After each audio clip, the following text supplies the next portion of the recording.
We are live! Hello everyone. Welcome everybody to Roll to Cast Live. This is our September edition. So my name is Sean. I will be your GM for this month's stream. And you can find me at Sean Means John on Twitter. Otherwise, I'm a member of Roll to Cast, and I'll throw first just below me to Chris. Thank you. Hello everyone. Can you hear me? Can you see me? Welcome to the stream. It's Chris Bond and part of Roll to Cast. This is our stream is thanks to the Patreon members. So thank you Patreon members. We appreciate you. Thank you for voting for this wonderful game. How is everyone in chat? Let us know how you're doing. I'm going to pass the mic to Ellen. And I'm going to turn my mic on now that my dog is sufficiently distracted. I have bought his silence with treats. Hello, everyone. I'm Ellen. You can find me mostly at Roll to Cast. Funny that we're all from Roll to Cast, and you can find us at Roll to Cast. But you can also check me out. I play on Sirenscape every Friday with Cyberpunk Red.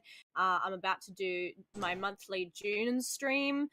Which will be 4:30 in the morning if you're in Australia, or 5 p.m. PT Pacific time, and that'll be at Cybernation Uncensored. And also I'll be at repping this sweet Roll to Cast shirt.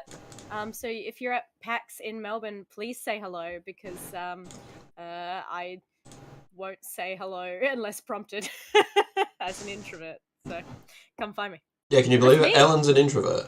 Apparently our audio and video is working great, so we're ready to go, friends. Enjoy Quietus. Just as my alarm goes off. Very good. This is a monthly stream where, as per our patrons, we vote on a game to play. We were given 3 different games to start off with that I would GM: Call of Cthulhu, Death in Space, and Quietus. Now, this was a lovely 3-way tie, and so I had the lovely pleasure of choosing a game. As you'll notice, we don't have a Phil today. Phil will not be present with us, so I thought this was an absolutely perfect opportunity to present a game that they ask you to have 1 or 2 players. So this is Quietus by Ollie Jeffrey, who's just joined us in chat. Games. Hey, from Sinister Beard Games. Hello. And so this is a game of melancholy horror. If you would like examples, most recently we're looking at the TV show Haunting of Hill House. Otherwise, for fans of movies such as The Strangers or Oculus, Mike Flanagan is a perfect example in both movie form and TV form. It's characters who are sad, who are having a pretty awful time before they get into the horror, and then things are made exponentially worse, and the tension and the despair is ramped up, but hopefully a little bit of hope as well. So, the way this game works is that myself, I'm the GM, and we will run 2 characters played by Chris and Ellen through a horror game, which will be determined first through character creation, and then I will go away, which will take a break at that point, and figure out what the horror is going to be. We don't usually do this, but what I'm actually going to do is, because this is a relatively rules-light system, I'm going to take the opportunity for both my players, for myself, and for those of you listening on what these rules actually are. So feel free to take notes, but otherwise, listeners, I'm going to be talking for a while. This is a game that has 4 score tracks, which determine basically the core mechanics. You have both, first of all, anxiety. And this is a score that is... I know I do. You have anxiety. This is a score that both Chris and Ellen will track individually for their characters. It is a score that goes up to 10. This represents the... as it sounds, how desperate they are, the amount of anxiety their character holds, and it dictates the way in which they approach given situations. If they get to 10 on the anxiety track, they become panicked. and that they can only do what is called a desperate roll, which I'll talk on that a little bit later. But basically, their anxiety is going to keep going up, building up, hopefully into a peak where their fight or flight is activated more than anything else, and they start taking risks. High risk, high reward. Things will probably go very bad. The other thing that they track individually is their despair. Now, despair is not your hit points. However, what it does do is it represents how close these characters are individually to their demise, to death, to succumbing to the horror that is. It is a track that goes up to 5. So again, it doesn't dictate their health in any way. They could be healthy up until they reach 5, but as soon as they go from 4 to 5, their character will die. No ifs, ands, or buts about it. The reason it is individual is because one may die, one may live. Both may die, both may live. We won't know. On the other end of despair is hope, because horror still has to have a little bit of hope involved. This is another meter that goes up to 5. It is shared by both the players. This is a tracker that, on the other end of the scale, tracks how close these characters are to defeating the horror, escaping the horror, getting rid of the horror, in some way surviving the events of the game.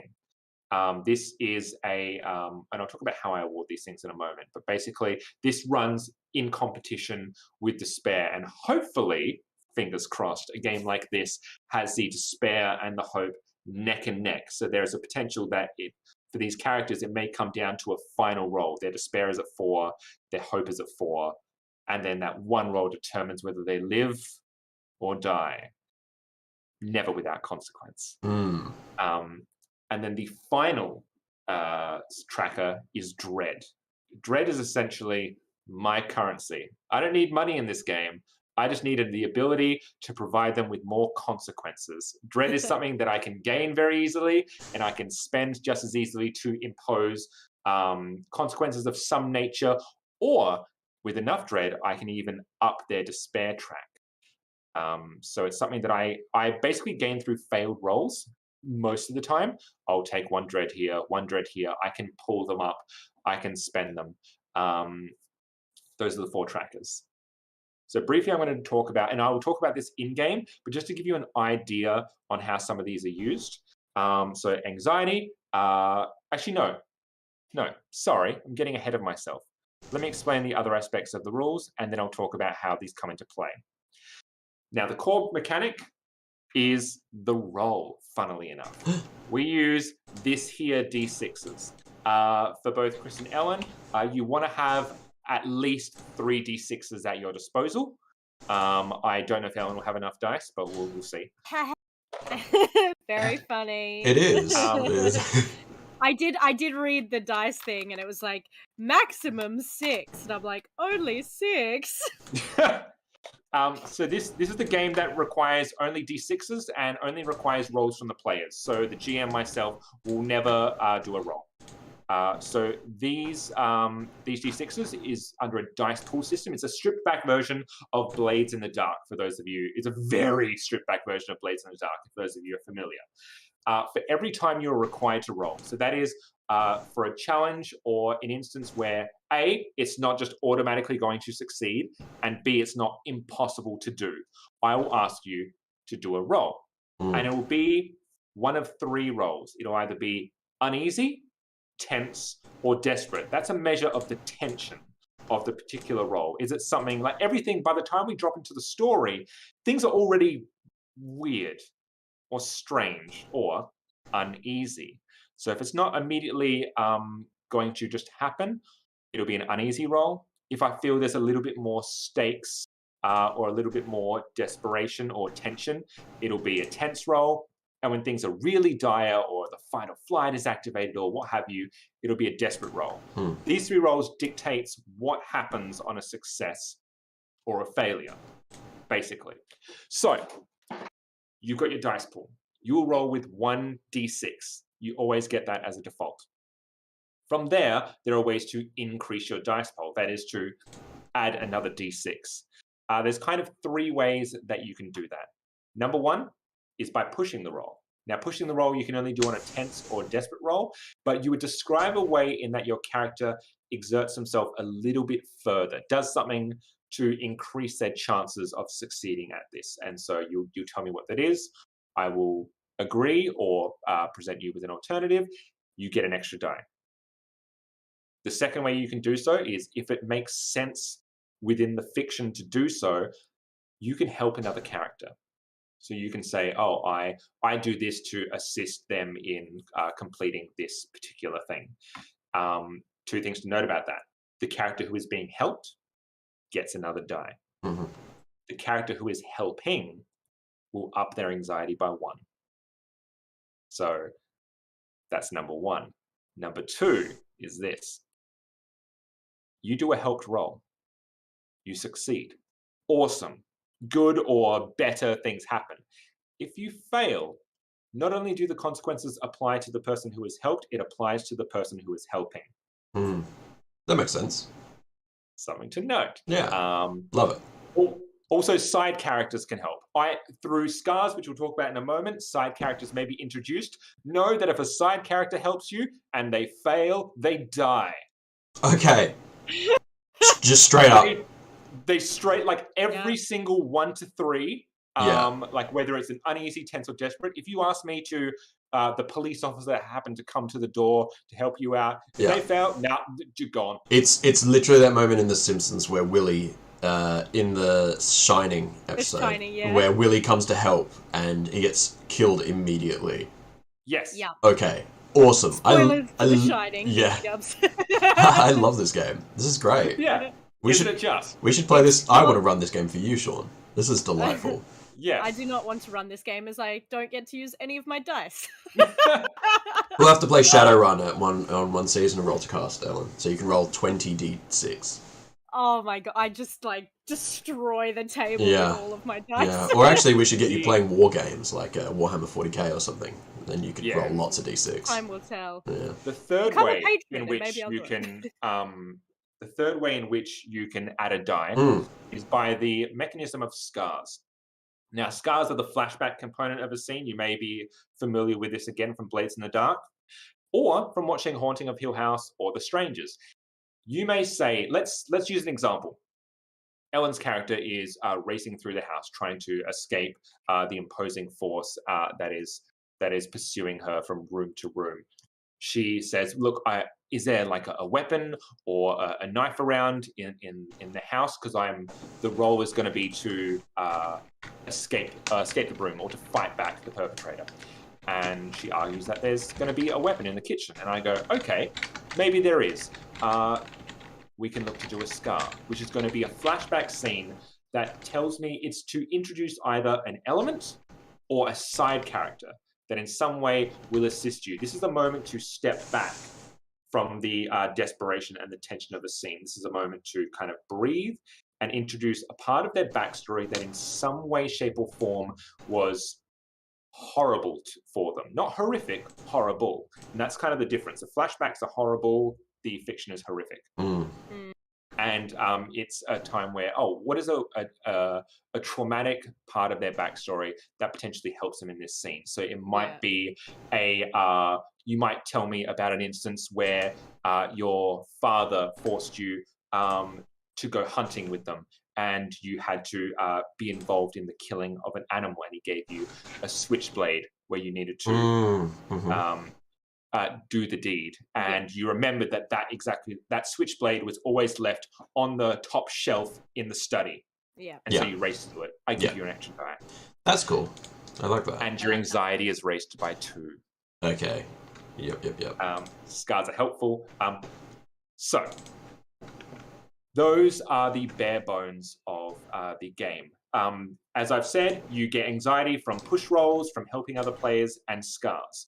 The way you get despair is by failed rolls, me using my dread, or, and we can talk about this if it comes up, if you look to betray the other character. That can raise their despair.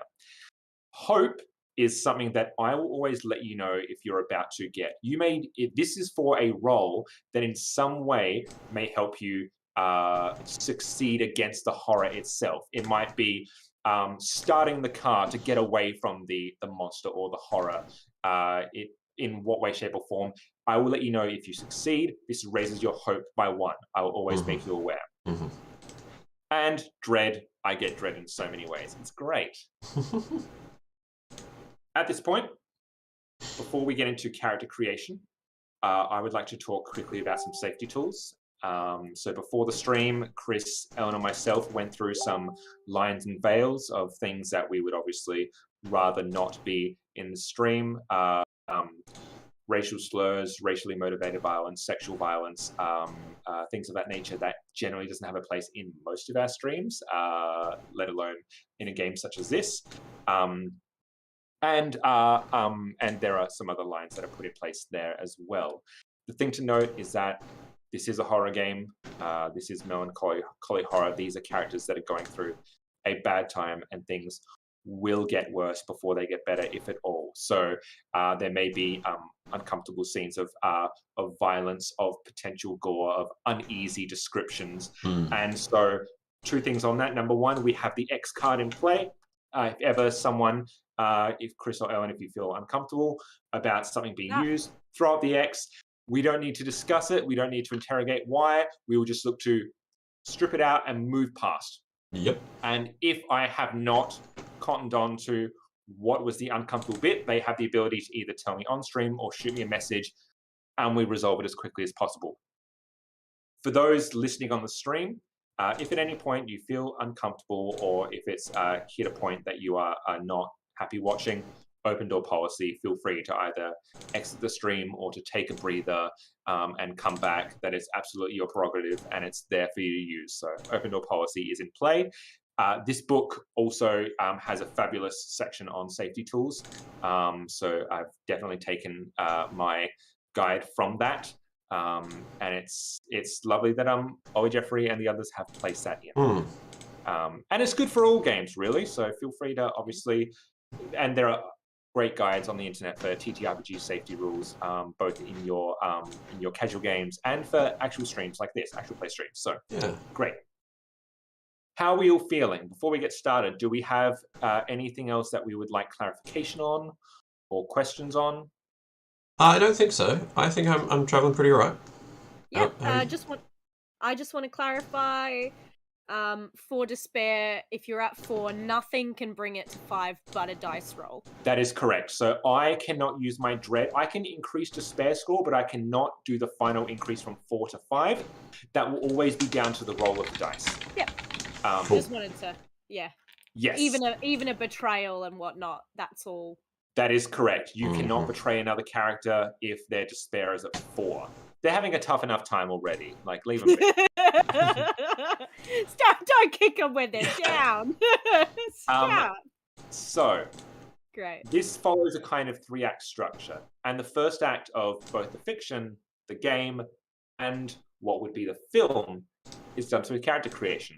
We don't know what this game is going to be. We don't know who the characters are. We don't know what the actual fiction and the horror and the central tension is going to be.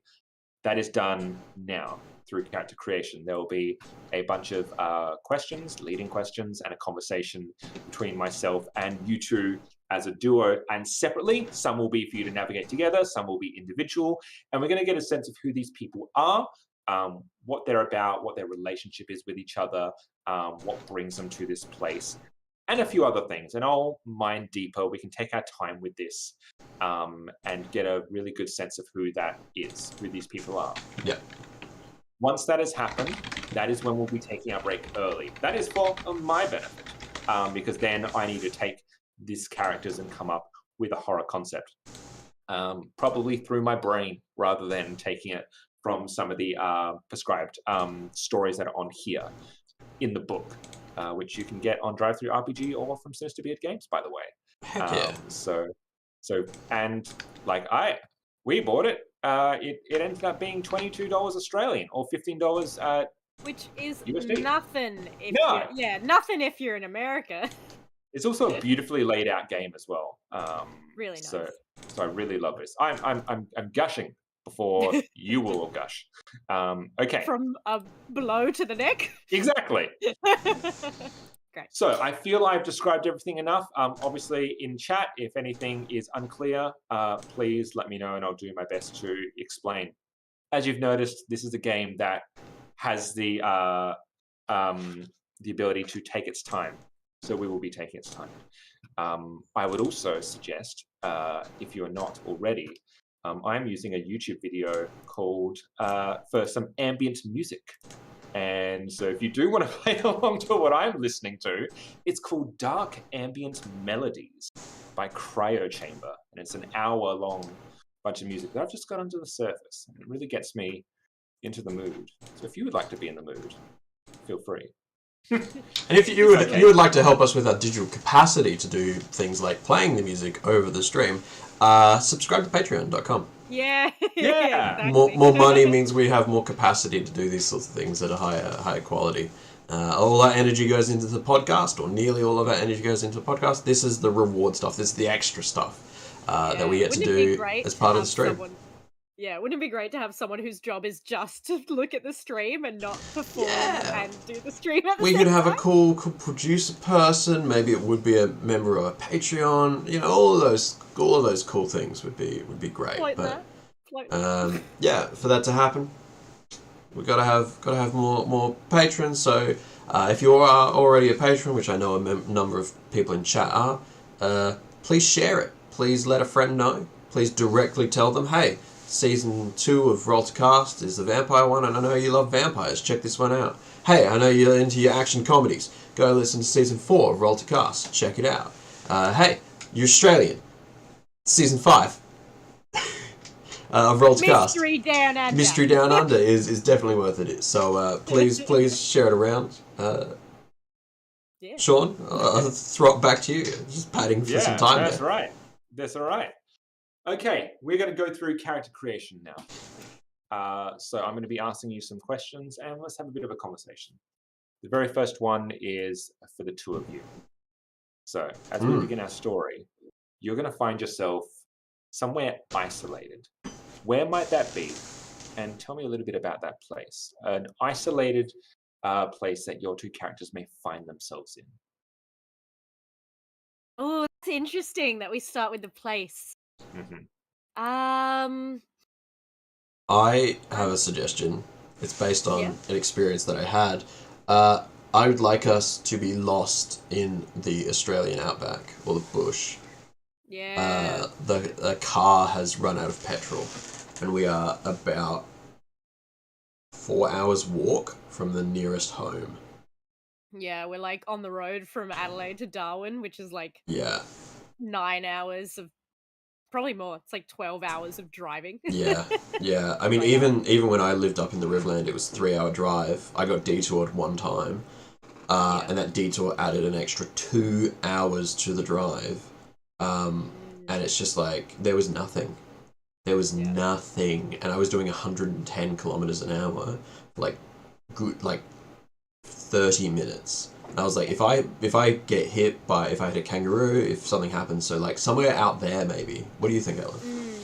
I like that. I wonder if it even more remote. If we're stranded or if we're camping specifically. Well, you've touched onto a second question, which we'll get onto. But so let's say this might help you in determining, because the second question is, why are you in such an isolated place? So what is this? So we could say, there's this idea of maybe being camping out somewhere. So is it that potentially you were going to go camping in like kind of the middle, like of the outback somewhere, and there was a specific place that you were meant to be at? That particular place you didn't quite find. You find yourself quite lost, but it is starting to get on in the day, and you need to stay somewhere. So even though this isn't the designated like park or a set section, you have a place where you can stay, and you're starting to set up camp for the night. So we got lost, but we're okay because it's, stakes are still low. We were. Do we want to flesh out a bit more why we're there as well in this? This moment. What is the reason? What is the reason that you were going off on a camping trip? Because usually that's always about, like, it's a lot of these kind of let's get out amongst the wilderness Mm. usually either comes because you're at a rut in your life, because you need to literally go and get lost, or you need to specifically rekindle with a person. Well, let's incorporate this into the next question, which is, so what's your relationship to each other? So what is your relationship to each other, and why do you find yourself going out on this trip into potentially the middle of nowhere? I have an idea. Yeah, go for it. Pitch. I feel like maybe we're siblings and we've just had a significant loss in the family. What do you think? Yeah, it's not the direction I was gonna go in. I was gonna say what I direction was do you gonna say boyfriend girlfriend, and Yeah, it's yeah. like very early in the relationship, Oh, okay. and it's like they're a bit Yeah. hippy dippy. They're a bit like free flowing, kind of like, hey, it's cool, it's Yeah. whatever. Hey, The first we- couple to die in a horror movie. yeah, basically, right? But it's like it's two people who are like, we just go camping, we go on adventures, we get lost, you know? Let's just get out of here. Let's drop a whole bunch of acid out in the bush, and like it's those, like, I'm basing this off real people, and if Karma's Yeah. in the chat, he'll know. If anyone knows these people in So chat, what comment. I might suggest is potentially looking. The reason I'm saying looking at maybe the sibling story with the loss is because there is also a question that's coming up asking, why does it pain you to be here? Ah, okay. Because these are characters that do have a sadness to them, a Yeah. somberness to them, or some sort of trauma. So to remind ourselves of these first four questions, you're somewhere isolated. Where is it? Why are you in such a place? What's your relationship to each other, and why does it pain you to be here? Yeah. Well, we could either go like siblings, but it could still be I like boyfriend and girlfriend, but like the idea that this is either like we either make this or break this. Like this trip will decide whether we finally put the nail in the coffin of this relationship or whether there's something worth fighting for. Can then we stretch it out rather than, because like Sean's saying, it's about melancholy. Let's stretch the relationship out to 2 or 3 years. Yes. So it's not early relationship, it's late relationship, and this is cool. Sean, how do you feel about that? 3-year relationship. This is the tilting point. This is you're looking. This is like one of those like, look, let's get away. Let's get out there where there are no distractions. Like obviously we've been having a lot of conversations about, you know, who we are, where we're going, but it feels like we just need to be just the two of us, because that's, you want to maybe there's a potential of, look, let's rekindle what first got us into a relationship, where there was that excitement of just two people, this idea of adventure. Like, remember what that was like for us when we weren't jaded, when we weren't like bogged down by the life outside of us. Let's just get out, let's be in each other's company, and perhaps we get to rediscover that. And maybe we can add like one of the characters' family members dying as like a bonus. Yes. Well, it's a bonus. It's an incredible amount of stress for a relationship to go through. Yeah, maybe that could be a scar or something that's been like 6 months ago a family member died or something like that. What if it was a close mutual friend that the two of you had that actually introduced you to each other? Ah, that's good. Oh, I like that. That's good. This is where we met. This is our first camping site. Yeah. So this was actually where you were going to go to. Yeah, cool. And then it's even more painful that we can't get it right. Yeah, cool. This whole So to summarize, we're in a relation. Our characters are in a relationship. We were a close mutual friend has died. Our relationship is on the rocks. This close mutual friend actually introduced us to each other, and we were supposed to be going to where we all met for the first time, or like our relationship started. I feel like this was one of those, like, you know, camping trips where, oh yeah, bring a friend, and it ends up being between like 5 and 10 people, and through different connections, the two of you came because of this mutual friend, and that's kind of how you got introduced. And this was like, yeah, sorry, you go. No, and the location we're at is not that place that we Right. caught up. It's we've got lost on the way. Yes. And that's the painful thing. The sun is starting to come down, so, you know, it doesn't make sense to keep trying to find this place. You're already lost and unclear of your exact surroundings. Around. Yeah. You don't have reception. Yeah. Like, your maps aren't working, so... Okay, I'm going to start with Chris. Hi. Chris, can you tell me a bit about this character? What is their name and what do they look like? Okay, so their name is Ethan. No, I'm going to call them Luke. Sorry, I'm going to call them Luke. Oh no, we got someone in chat who's Luke. I'll go. I do like Ethan. I'm going to go with Ethan. And Luke is like 6'3". He has really long hair. And like a really thin moustache.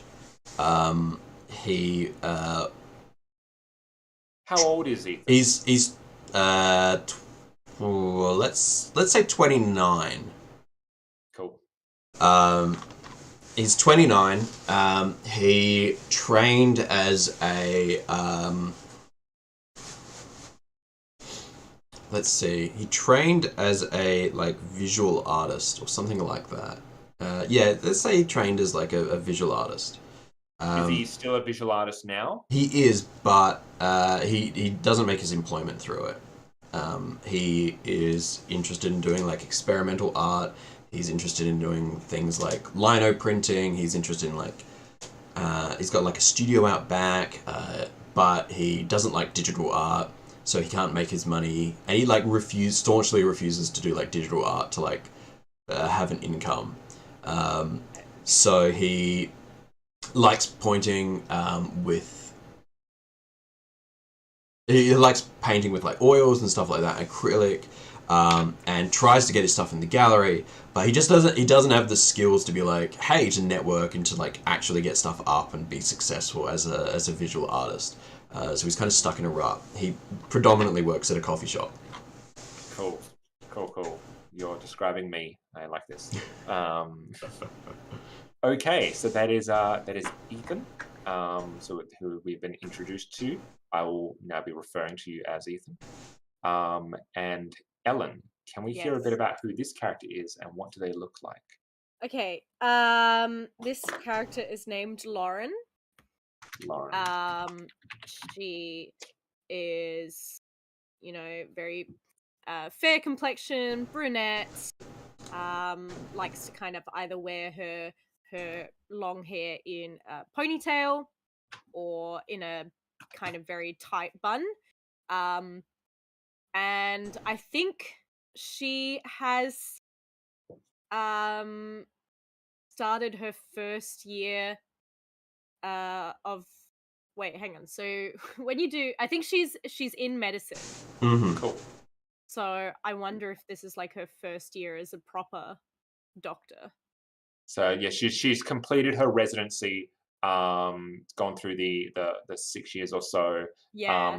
Maybe Yeah. is she looking to be employed, or has she found employment? Because you can get your degree and then it can be so difficult just to land a gig, you know. Because I'm not confident in the field of medicine. I'm going to base her career path on a friend of mine. So she is 26-ish. Went straight out of high school into med school. Essentially, driven. Really driven, knew what she wanted. Had family members who also kind of like were in the health fields. And she went into midwifery. And so she has just gotten a placement in a hospital. Great, congratulations. Thank you.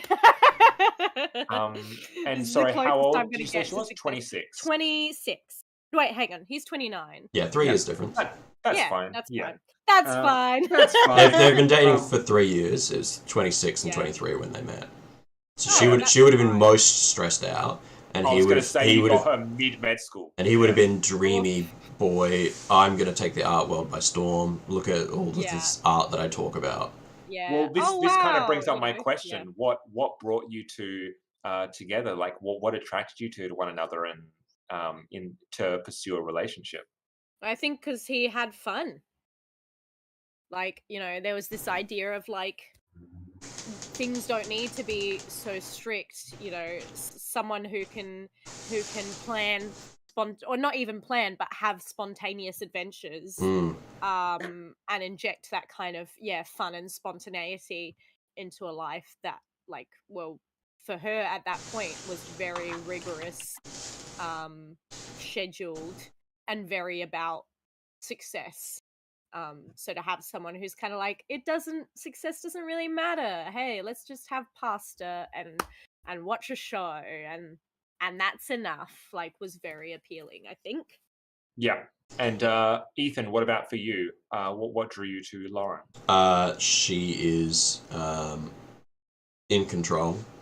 She knows what she wants, and she is going to get it. She has clear intentions with her life. She's very intelligent, very attractive, and very I think it's the idea of they get me.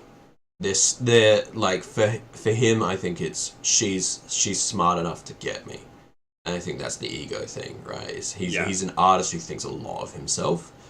And so she gets him because she's, an empathetic person, really. But from his perspective, it's because she's intelligent. And that's why she's studying medicine. That's why she's so smart. That's why she gets him. When actually, it's just she's able to empathize and she likes him, and therefore can get him because people aren't that difficult. Yeah. Sometimes. Now we've kind of touched on this as we've been chatting, but even if it's just to reiterate, something went wrong yesterday. What was it? Something went wrong. Did we hit something with a car? I know that's... I think we got bad news. I think we collectively got bad news. Oh. Could it be... Yeah. No, go ahead, Sean. Go ahead. You had it. I was going to suggest that it could be that... Oh, okay. Here's a suggestion for you. This ties into the next question. Reaching into the trauma bank. So... We love the trauma bank. There are two questions. Yeah. Something went wrong yesterday. What was it? Yeah. And the next question is, there should be someone else nearby, but there isn't. Where are they? Can I suggest that this mutual friend of yours, let's give this person a name. What would their name be? Your mutual friend. Eli. No, because I'm Ethan. Can we? I was going to say. What about? Oh yes. What about Jacob? Jake. That's fine. Jake. Can we go Jake? Jake. Just Jake. Yep. So Jake was dying. Died. He was dying, and he was actually going to be going on the trip with you. That was what was meant to occur. It was going to be. He was going to meet you there. And the news you got the other day is that he succumbed to his illness. And he was not going to be able to be there. So there is this, and despite the trauma associated with that, you decided to, against your better judgment perhaps, go along with the trip anyway. I think that's too fast for it to be, just what you've told me about the game, I think it's too fast for it to be melancholic. Like, it's too quick for those emotions to have kind of settled and dropped. Yeah. That's fair. Can I suggest that it's been like we've missed out on the opportunity, like you didn't get your job or residency, or we ran into some financial trouble, or our rental has been cancelled, or if we've been out driving for like 3 days, right? Can our home have been broken into? Can there be, something that you received? I think you've already head out on the trip and you received some sort of phone call or email that presented some sort of bad news that you can't readily address because you're not there. Yeah. Yeah, our house being broken into works. So that's, something went wrong. Of unease. Some stuff has been taken, like your medicine books, your computer, my art supplies, maybe one of my paintings. Yeah. Worse is if they don't take the paintings. That's pretty, I mean, that's rough. Yeah. There should be someone else nearby, but there isn't. There should be someone Where else are they? nearby. Were we meant to, like, this whole thing, was it meant to at some point coincide with joining the rest of a group, like some sort of planned hike or trip, where it's like, if you get to this part, you get reabsorbed by a group that then takes you on a planned hike through kind of, more dangerous places. If our narrative is about our relationship, then let's have it Jake's wife or widow. Okay. That they're 27, 28, and it's like their name is Ellen. What was your character's name? Apologies. Lauren. Thank you. Yeah, maybe this was a trip that you were setting off to meet with someone else or a few other people, and you set out a few days earlier to have your own kind of trip before then to address your own relationship as such as well. So this was a pre-planned thing before you meet up with Melissa? Mel? I like Mel. Mel and Jake. Someone said we should have a Phil. No, that it should be the husband. Yeah. Let's make it Phil. Phil and Jake. Phil can't be here, but he is here. Yeah. Lucas said, "Oh no, NPC Phil." Yeah. So the idea is that at the site that you were meant to be going to, the place that you've gotten lost from, you were going to meet up with Phil. Yeah, perfect. Love that. So whether Phil is there or not, who knows? But they are not. Phil is not where you are. Mm-hmm. Yes. Potentially, Phil is at the designated site. You have no way of contacting them. No. And finally, I'm going to start with Lauren this time. Hello. Lauren, what are you most afraid of? Oh, what am I most afraid of? I think I'm most afraid of probably like ending up like my mother in an unhappy relationship. Yeah. Like settling essentially, and Yeah. then being resentful for the rest of my life. That's it. Waking up 20 years later and realize that you've settled and you're not happy and you never have been. Yeah, that's what I'm afraid of. And Ethan, what are you most afraid of? I do love the suggestions that we've got in chat. Keep them coming. Taxes, bogans, tuna fish on white bread. Failure. Quite like that. Playing Maybelline the Pirates of Penzance.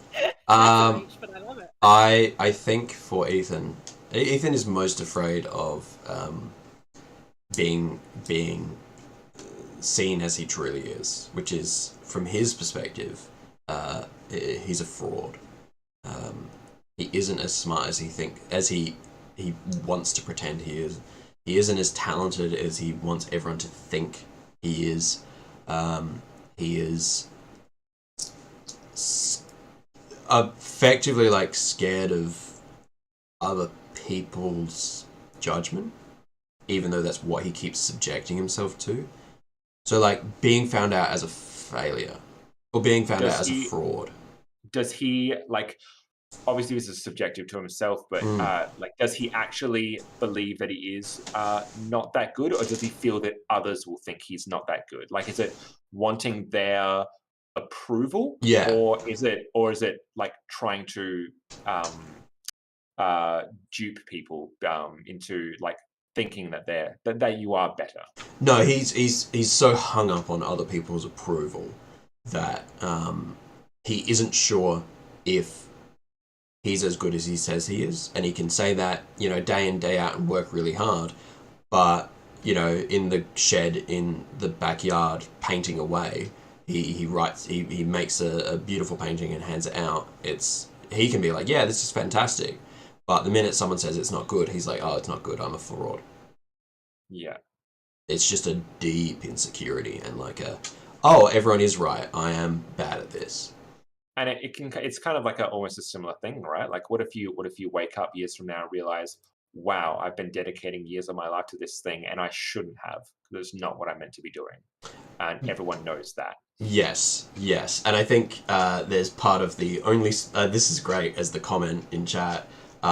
Maybe part of why he's only smart people who understand my art as a way of deflecting or ignoring people's opinions. Yeah. Yes. It's like that validation of like, if I take myself too seriously, then, you know, then that proves that I'm worth being taken seriously. Yes. Kind of. Yes. Yeah, And, or more than that, if you don't get my art, well, then you must not be very intelligent. Yes. Yeah. And therefore, I'm only going to do serious work. So yeah, he's afraid of other people's... like, he needs other people's validation, so he's afraid of not being validated. I think is the right way of phrasing it. What does Ethan think? What does Ethan think Lauren thinks about his work and what he does?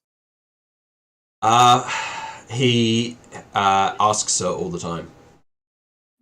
Yeah. It's a constant cloying. Hey, what did you think of this? What do you think of this? Give me your opinion. Give me your opinion. I need a second pair of eyes. Come and have a look at this. And it's not could I have a second pair of eyes? I would really appreciate it. It's I need it. Yeah. Yeah. Are you busy? Okay. No. Great. Come into the shed. I have something to show you. I want your first impression. It's that sort of thing. Yeah. It's and constant. then it becomes this thing of like, well, do you think I'm lying? Like, it's that thing of like, when someone's so seeking for validation, it's like, it just feels like a trap, because if you're like, yeah, I like it, then it's like, well, why? Like, well, Lauren, that kind of has a twofold question for me. When Ethan comes and asks you this, A, what do you tell him? And B, does that line up with what you really think? Oh, I think it's tragic. And has that changed? Has that changed over the years? Yeah. Was it one thing in the past and then it ended up being something else? Yes, I think it has changed over the past. I think that, you know, what she tells Ethan is, yeah, I really like it. I don't understand why you don't want to, you know, experiment with other forms of art. Like, you know, like I think it's that she likes what he's doing, but doesn't understand why he's not kind of taking it further. Does she tell him that? I think she has, but she's let it drop, since it's kind of like very, it seems to be always met with defensiveness of like, well, my art has to be traditional, you know, that's the only like real form of art that there is, and like digital artists are just ways to like sell out and blah blah blah. And, you know, have you seen all this AI art? It's not even artists. And like, yeah, after time, she's just kind of like slowly stopped dropping hints of like, oh, here's a local cafe where you could put your art, or, you know, hey, the art gallery is doing this like meet and greet thing. And I think just over time, those hints have stopped. I think she still does really like his art. But I think her thing is that she thinks that his art is now an excuse for him to not do anything with himself. Yeah. If that makes sense. But yeah, I mean, she still has her favorites. Probably maybe something he even like painted for her. And so I think it's just like, it's turned into the thing of like, God, why can't you just fucking do something with this? Like, you know, it's like that thing where you have talented people that you know, and you just want to shake them and be like, why aren't you doing this but more? You know, why aren't you? Yeah. Anyway. So that brings me to a final question for the two of you, in terms of and answer this individually because it might be different for the two of you. In terms of this trip and this idea that it's looking to make or break the relationship. How is Ethan and Lauren approaching this? Do they think that this is something that is salvageable, or is this bittersweet in that you know that it's ending after this? Is this trip for you an attempt to save the relationship, or is this almost like a last hurrah, and you know it is going to either during this trip or at the end of this trip end in you leaving the relationship? Before I do, can I have a quick reminder from Lauren? How far away is Lauren from completing her residency? Or she completed a residency? I think she's completed the residency. She's got her first placement. Cool. And that's recent, as in like we're in March of the Australian year. Yeah. It's just out of summer, so it's the top of the year, close to the top of the year. Then I think for Ethan, this is the last hurrah. There's no way this is being saved. This is like this is a breakup over New Year's or Christmas Day sort of stuff, right? Like this is the event that is going to mean that they can break up and go their separate ways. This is she's going to move on with the rest of her life, and he is going to, if the earth could swallow him up right here and now, and she could just drive away, that would be cool with him. You know, like that's what's going to happen, effectively. And this is just a suggestion, Lauren. Is there a version of your answer potentially where the opposite is true, where Lauren is coming at this with more of an openness of, no, I would like to save this relationship, rather than both coming into it with this idea of, this is the last hurrah. Yeah, I was gonna say, I I'm not saying that it's not necessarily like out of pure love. I think there's a bit of a sunk cost fallacy there, where she has to prove herself that this was once worth it. And like, no, like, I'm not an idiot for staying in this relationship for too long. There's something worth fighting for here. So I think she is absolutely, she's a fixer, right? She's almost like, she's very type A, and that's her kind of thing. I can fix this. But she's a healer, right? Yeah, she's in medicine. She's a midwife. Yeah, it's new life. Yeah, very control. I control what happens here. Yeah, is her. And before this is just going to be a yes or no question for the both of you. Ethan. Yes. That's not my answer. And this question is yes. This question is at the time of this story starting. Ethan, do you love Lauren? Yes. Lauren, do you love Ethan? Yes. Okay.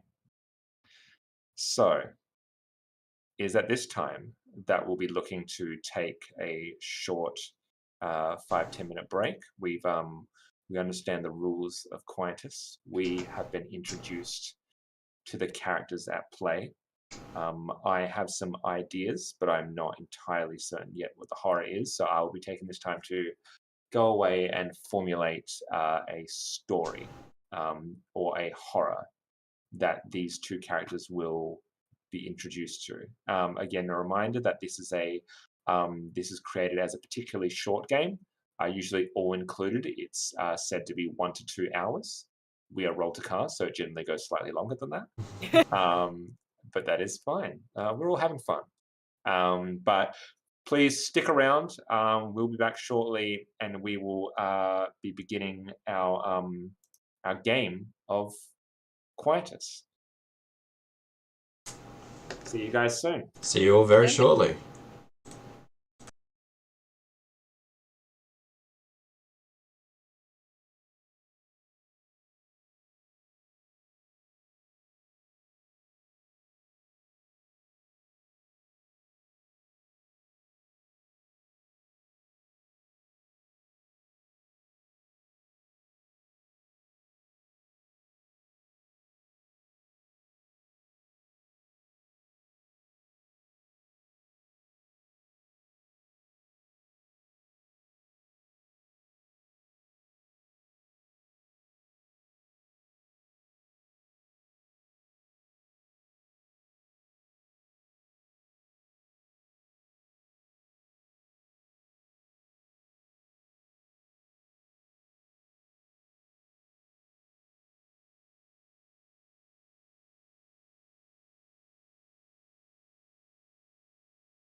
And we're back.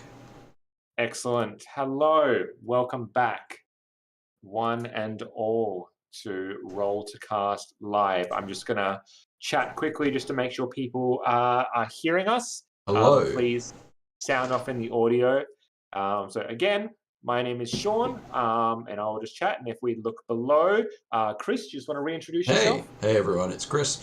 Welcome back to Quietus. If you're new or you're joining the stream, we've just done Chapter 1, which is the character creation stuff. We're going to go into Chapter 2, which is the gameplay stuff.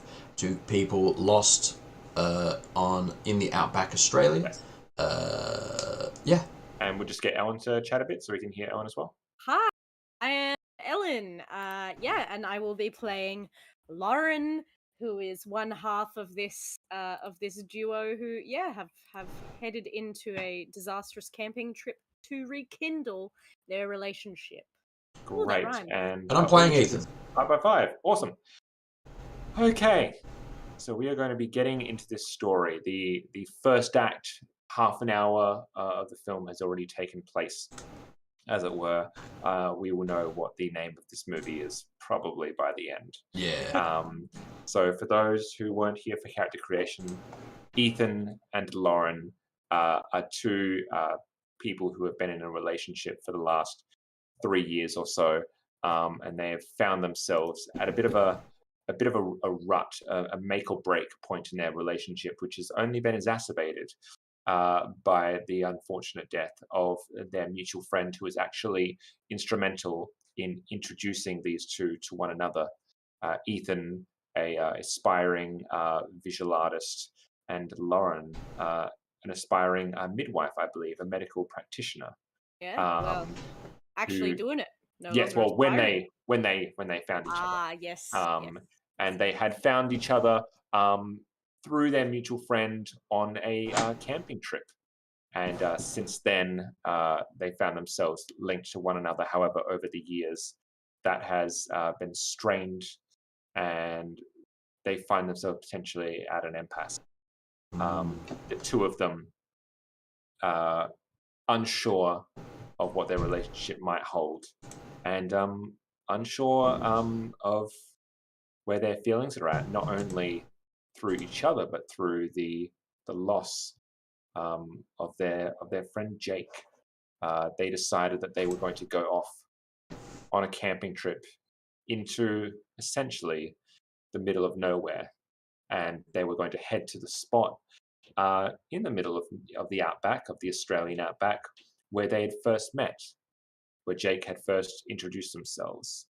They had jumped out, and they were going to meet Phil, who is the partner, former partner now of Jake. They were going to meet Phil at the site, and were hoping to just spend some time with each other beforehand. Unfortunately, what has happened is they have found themselves in an area that they are unfamiliar with.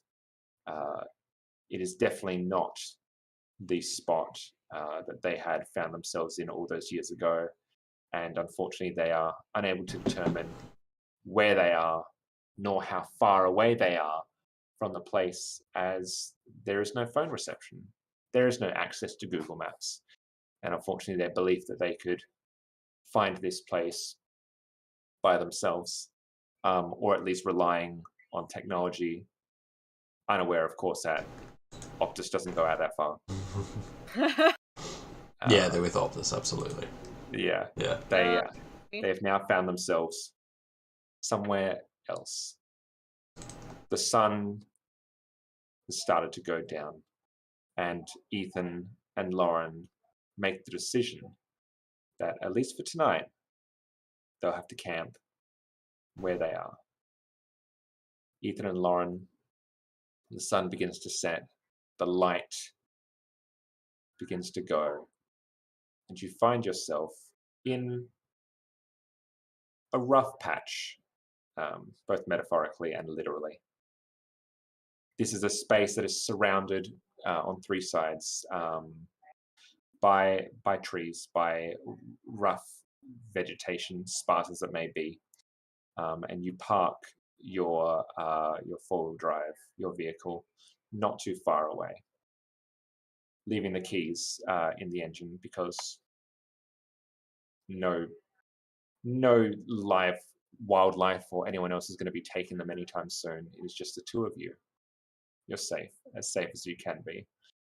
You are, of course, the idea of camping and of roughing it is something that you are familiar with. You have done over the years. This is not unfamiliar territory, even if it is an unfamiliar circumstance of being lost without deliberately being so. So this is an opportunity where the two of you find yourself together in each other's company. Something that has not happened for some time, not without the pressures of the outside world and of work and of whether your next piece needs to be done before next week, whether you have to go to bed early to get up for your shift in the morning, whether you need to cover that shift on Sunday at the cafe. None of those pressures are there. And so the two of you sit by a hastily made fire,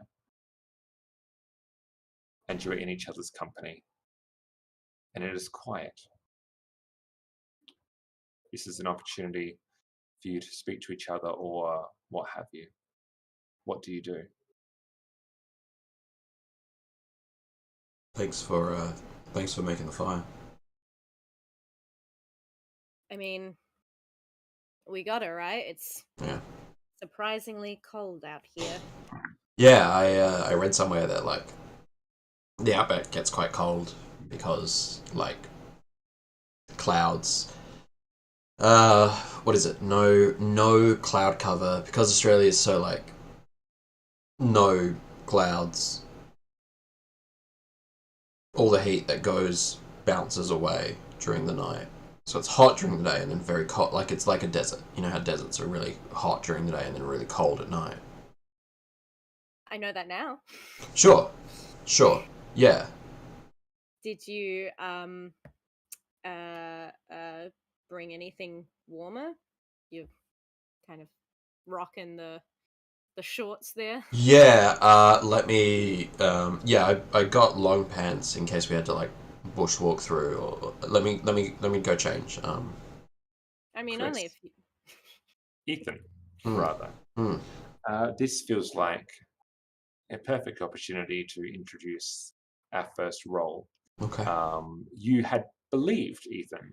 Of course, you pack things in the car. Of course, you're ready. But let's just make this a very simple, uneasy role. Okay. You're in the outback. You're not where you're meant to be, and you're pretty sure you packed warmer clothing. So at the moment, you are just on one die. Okay. Is there? Do you want to add an extra amount to your die pool? Is there a flashback potentially that you would like to incorporate? Do you want help? No, I think for collecting pants, I'm just gonna go with a straight roll. Let's see if let's see if dice roll well for me. I rolled a 3, so not well. Great. So for the uninitiated, on an uneasy roll, a 1 to 3 means that you do not achieve what you want. The hope isn't lost. Now, first of all, I get to give myself a point of dread. So I'm now on dread 1. Now, you can decide to try a different approach and make another uneasy roll, or you can push on with your current course of action and make a tense roll. So if you'd like, so the way this manifests is you get up from the fire and you head over the short distance away to your car. You open up the back seat, you flip up the boot, and you start rummaging around in your gear. And you could have sworn you packed away something as simple as a jacket and a pair of pants, but it's not readily It's not readily there from what you can see. If you want, you can try a different approach, or you can go back to Lauren and let her know that you didn't bring any pants. All right, I'm gonna stop. I'm just gonna stop looking. I'm gonna go back. I'm not gonna tell Lauren that I didn't bring any pants. I'm gonna say, I say to Lauren, so I'm actually just gonna wear the shorts. I don't really want to go, like, if we're out here a long time, I don't really want to stink up those pants with like smoke and stuff from the fire. So I'll just wear the shorts. I'm not, you know, they're easier to clean anyway, and yeah, it's fine. Bring them, didn't you? I can't find them, but it's fine. Ethan, you said that you had packing. Yeah, Wow. I'm sure they're in there. I just can't find them right now. I'm sure they're in there. It's fine. I mean, do you want me to have a look? No.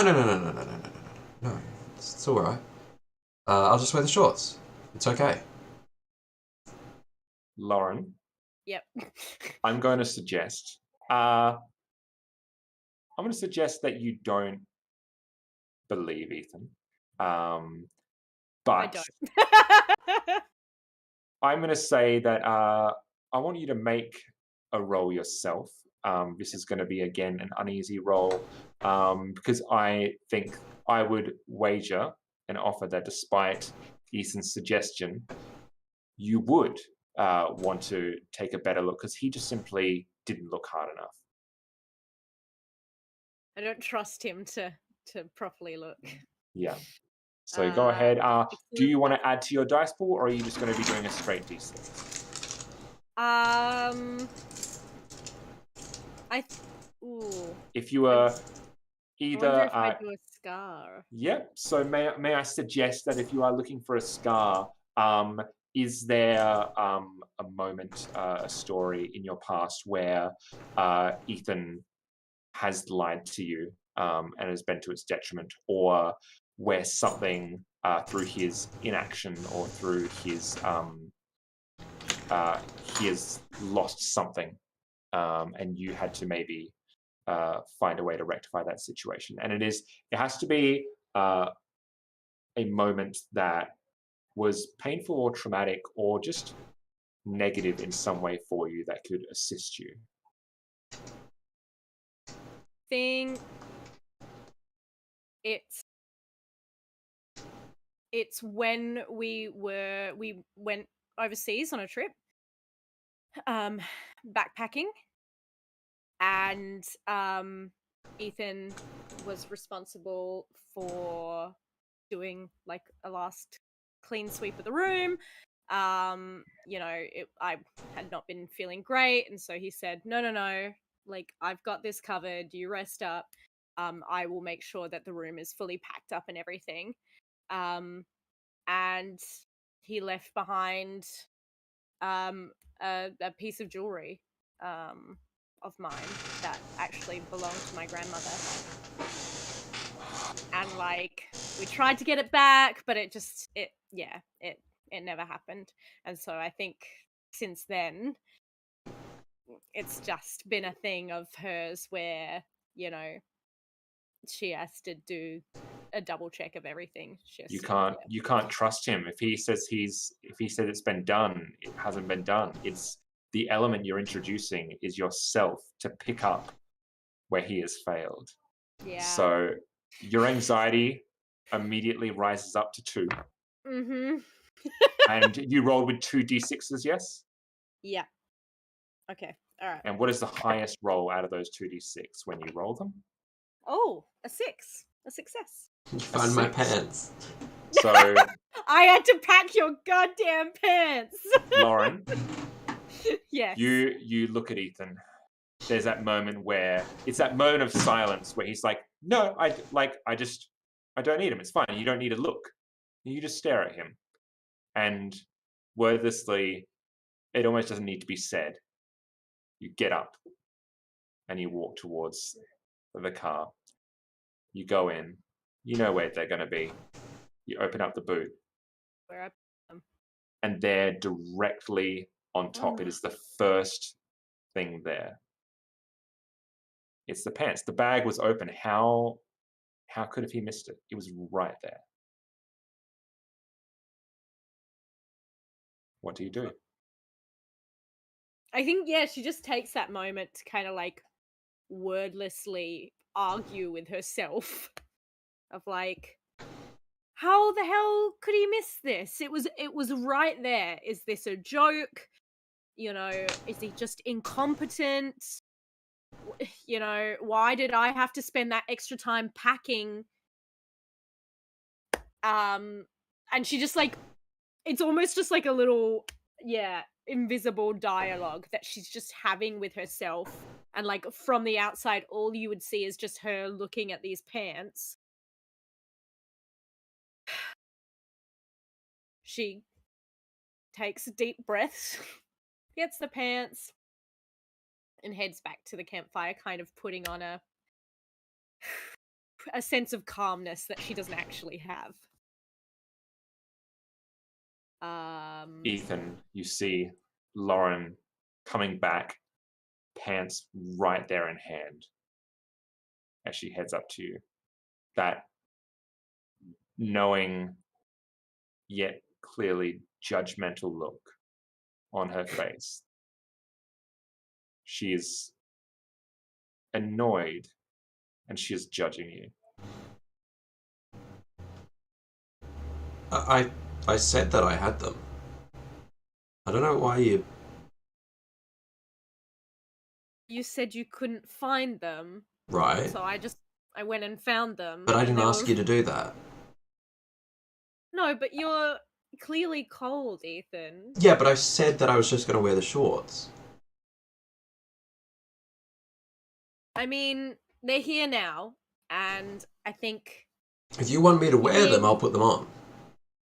Well, I don't want you to wear them. It's just You just keep bugs and everything. You keep saying it's cold. If you ask me to wear them, I'll put them on. I said that I was just going to wear the shorts. Ethan, Lauren.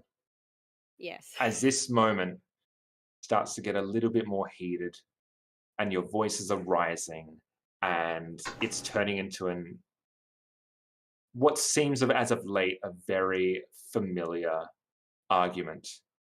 Something so innocuous, so simple as whether or not you should wear a pair of pants escalates into a heated, tense argument.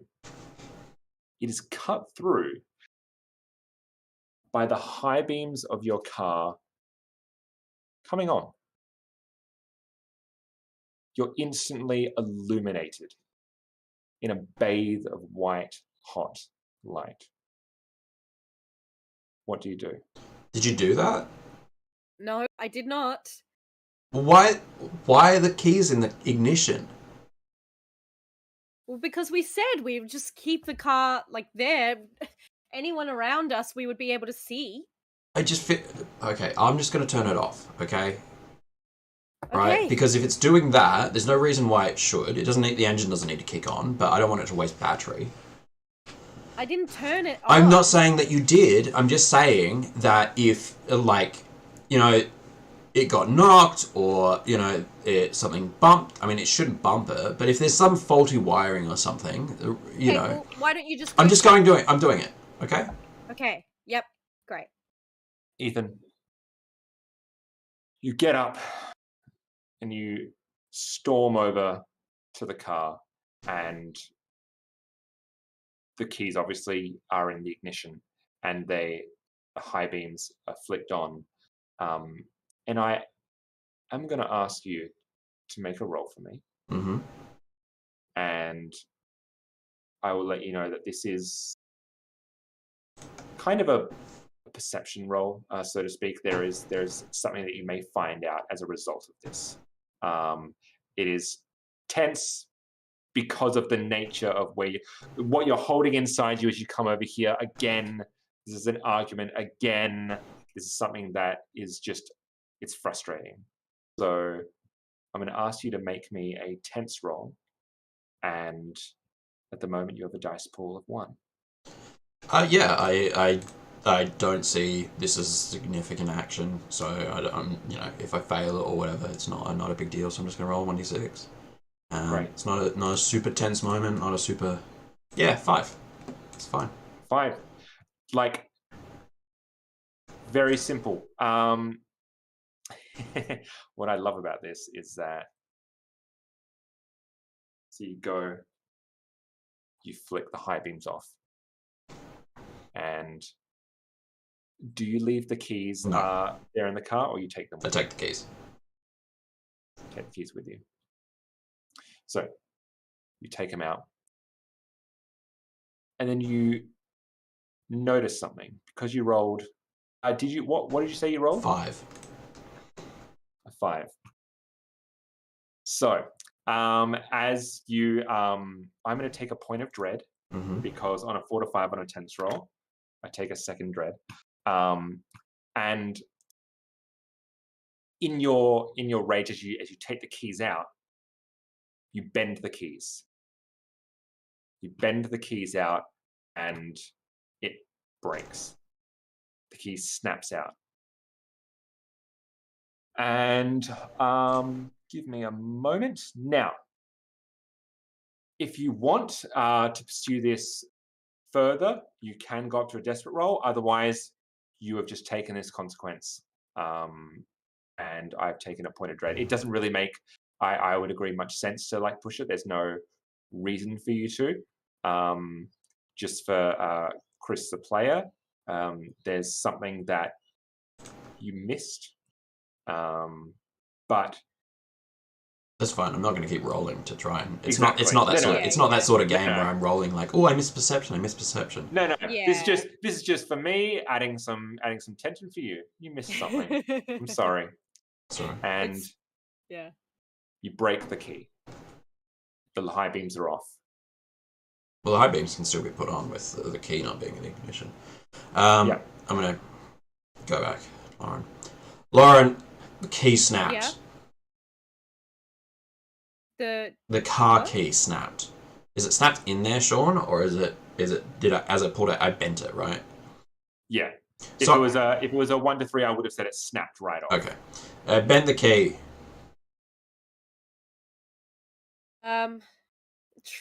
Turning off the high beam. Just taking the key out of the ignition. Okay. Well, that's It's fine. annoying, but I guess we're not going anywhere tonight. No. Anyway, so can I have a look? Yeah. Have a look. Look, so the key's just bent, isn't it? It's complete. It's like completely like bent. It's not like I can. Like which part? Don't bend your key. This part or this part? It's like the top part. Like, so it's one of those things where like it's bent far enough that you couldn't like put it back in and start. Oh, I couldn't put it back in and start it. Yes. Like the middle section is bent. This is your consequence. Like the actual key part. Yeah, this is your consequence. Right. Okay. I'm going to try and do less things, I think. I think you should do more things. Can you... I mean, it's just metal, right? Can't you bend it back? Yeah. It should be fine. Let's... Do you want to give me a hand here and we'll bend it back in? Sure. Yeah, I guess just get a so. flat... Do we have a flat piece of, like... Do you have the fold-out table there? We use that? Like the one on the chair? Yeah, we can. Yeah, okay. Like absolutely. Leverage. Yeah, let's do that. Okay, but we should be careful before we do this because I mean it's already bent. Yeah, for sure. Okay. Yeah. Just wanna... Great. So I'm going to say that this is an uneasy roll. I would say instigated by Chris, and you are being helped by Ethan. Sorry, and you are being helped by Lauren. Okay, so that's 2 dice. No worries. That is 2 dice here, and you're looking just to fix the key. Thank you. Yeah, take that die. All right. Fix the key. Fix the key. Fix the key. I rolled a 2 and a 3. You got a 2 and a 3. I mean, it's 50-50. So now, I will let you know that if you accept this roll, it's gonna snap. You're gonna snap the key completely. Now, I take a point of dread regardless, and you can either try a different approach and make another uneasy roll, or you can push on with your current course of action and make a tense roll, which has potentially worse consequences. So, for example, a different roll, a different approach might be, instead of looking to fix the key, you might go and just see if there's a way to get, like, because you're looking at, like, the car is your way of getting away from somewhere. It's your way of traveling, right?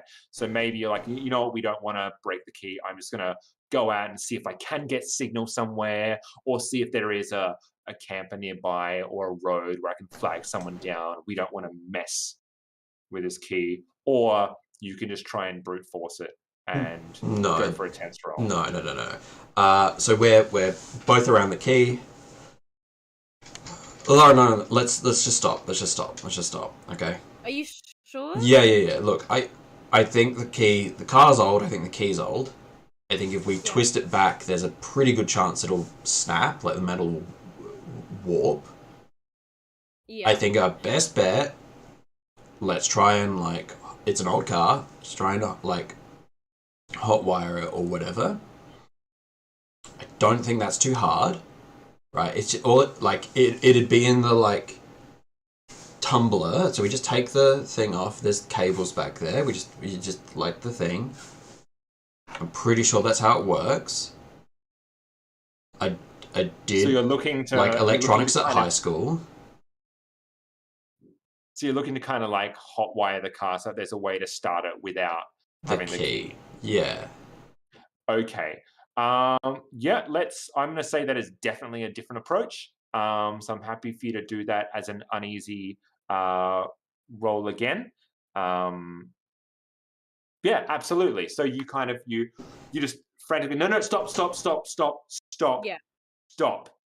And again, there's that just quiet that reverberates around your campsite. And you go over, you lift up, well, no, because it's not under the hood, is it? It's kind of like... No, it'd be underneath the ignition. Yeah. The ignition, the all that we're doing is just, like, bypassing the key section. So taking off the plastic cover, and then seeing what cables link there, and it'd just be a matter of touching different cables to each other to see which one. When you turn the key, that changes the mechanism so that one cable is now touching another one, so that should. Great. Yep. Awesome. So are you just going with the one D6 here with the dice pool, or do you want to try and add to your pool at all? I'll add a scar as part of this. This is not the first time Ethan has hotwired a car. He grew up kind of rough. He remembers a time when his dad, in a rage, they were fishing, and his dad, in a drunken rage, threw the car key into the ocean, and then kind of just fell asleep in the back seat, and so Ethan learned how to hotwire a car to try and get them back home. He was maybe 18, 17 at this age. His dad wasn't a particularly, but he's a cluey guy, so he remembers that time. Is that a fair enough scar thing to add in, Sean? Absolutely. This is we're eyeing into a moment of your history where you've had to remember a pretty traumatic past of your life that potentially you put behind you. Your idea of your family, of your father. You don't like to think about those times, but it's unfortunate that within those traumatic experiences and that horrible upbringing, there were still lessons learned. Potentially lessons that you shouldn't have had to learn, but you did nonetheless. Yeah. So I'm going to pop your anxiety, Ethan, up to 2. You are now neck and neck with Lauren, and that is an extra die for yourself. So that's 2 die in total? 2 dice, yeah. Okay. And please go for a I roll. rolled a 6. And Oh, nice. Excellent. We're So, capable. Yeah. We're That's it. capable couple in the woods, in the desert. And this In is the exactly it. Like, A, it's your car. B, you've done this before. C, you are a stubborn son of a bitch. And you're like, no, we're not breaking the key. We're not just going to brute force something. It's fine, you know. And with the memory in the back of your mind of just the times when you have had to do this and what it has meant, and the stress you're under now, and you just break out the compartment, and it's like it's second nature, right? It's muscle memory, and you successfully hotwire this car, and the engine purrs to life. Okay, I'll let it die. I'll turn it off.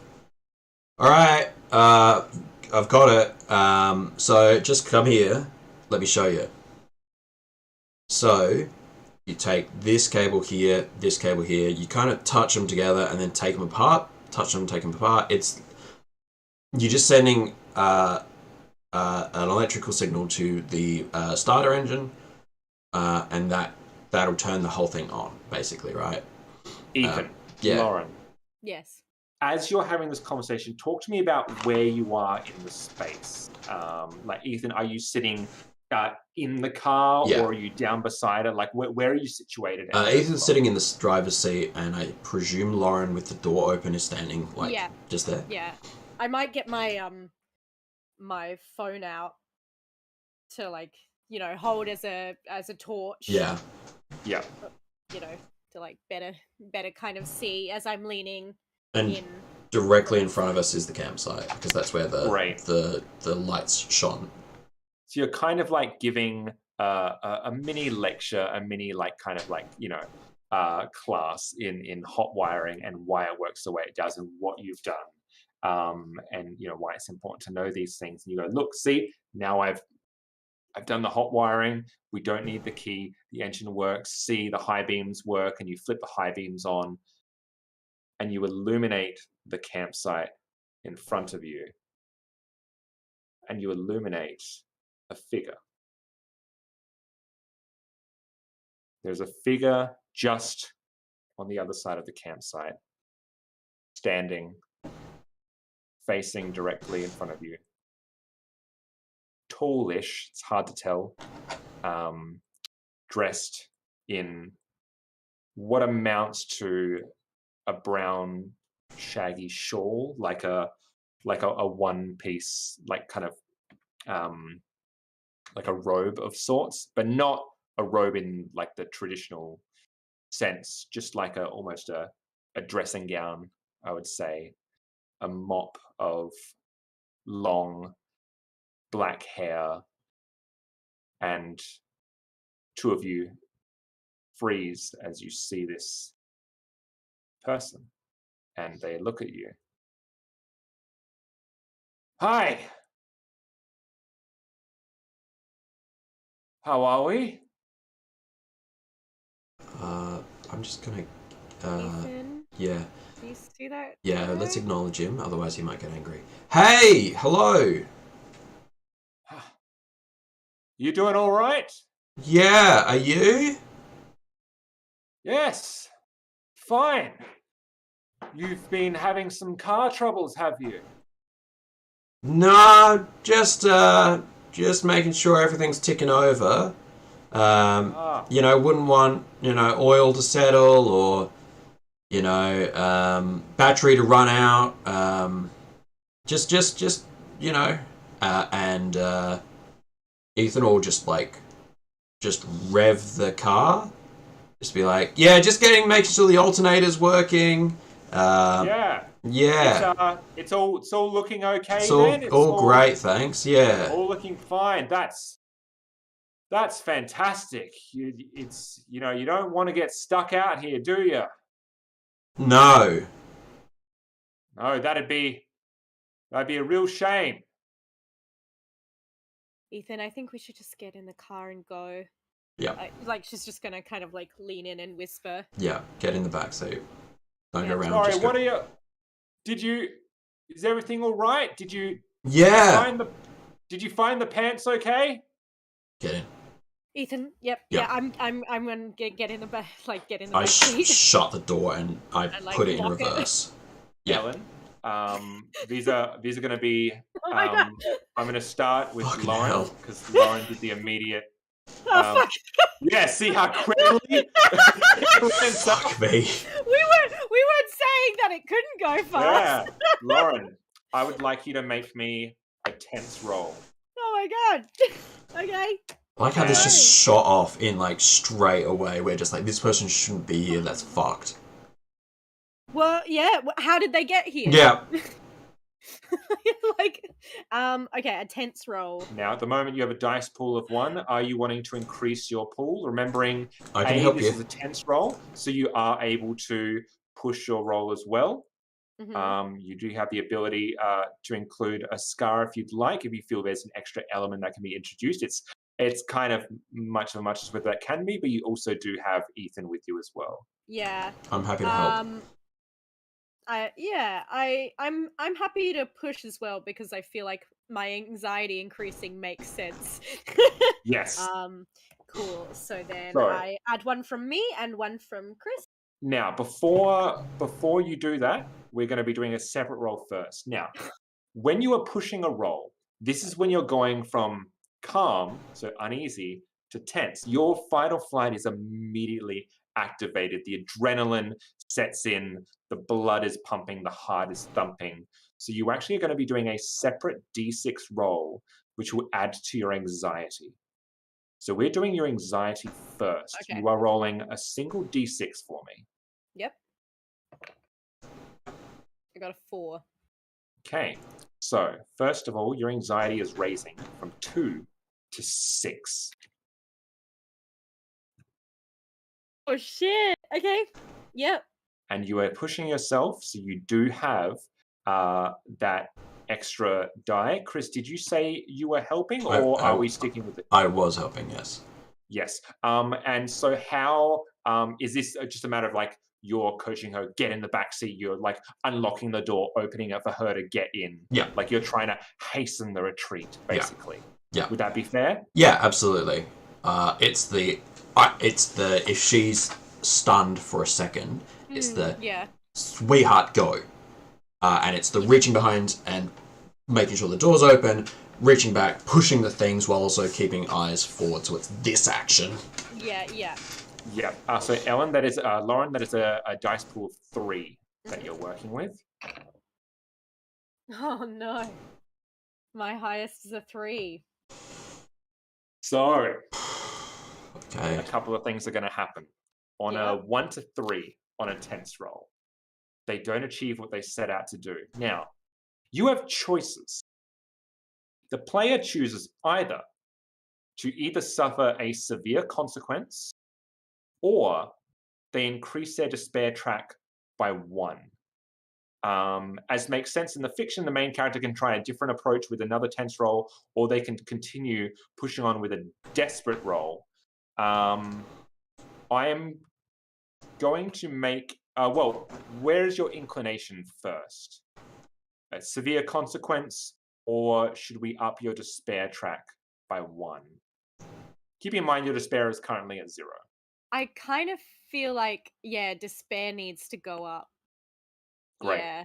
So, Just as well story-wise, it's like, it's too soon to like be like, you're dead! yeah, exactly. Yeah. So, yeah. I think that is right. You up your despair by 1, and I'm then...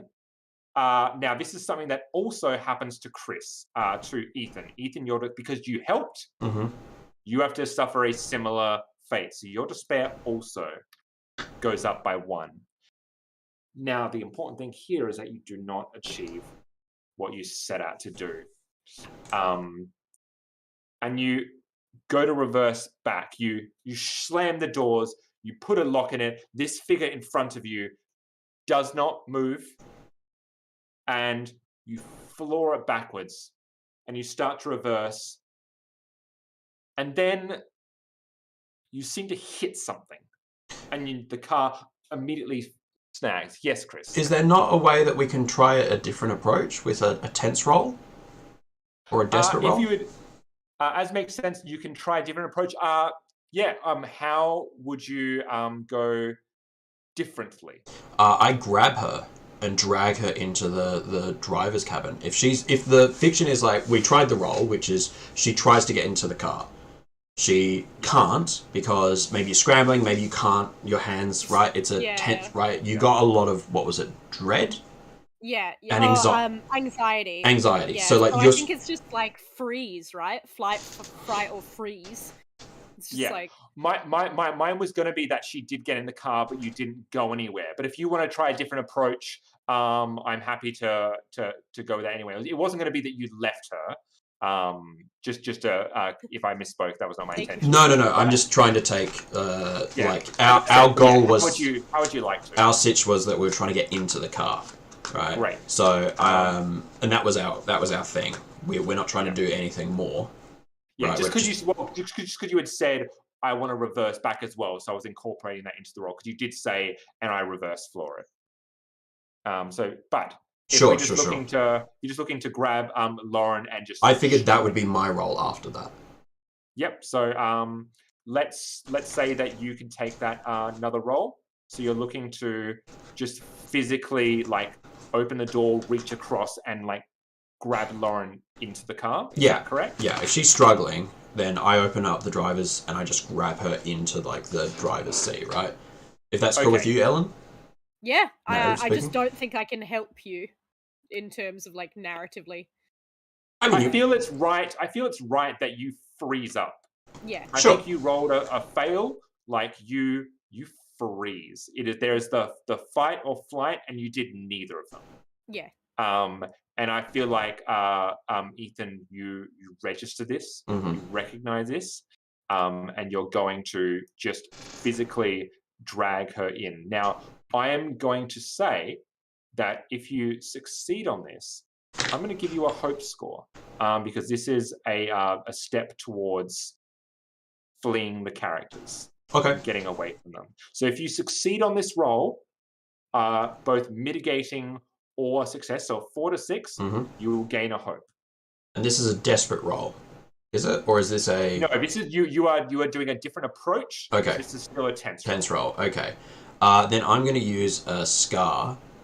Yep. And a similar thing has happened where I have had to pull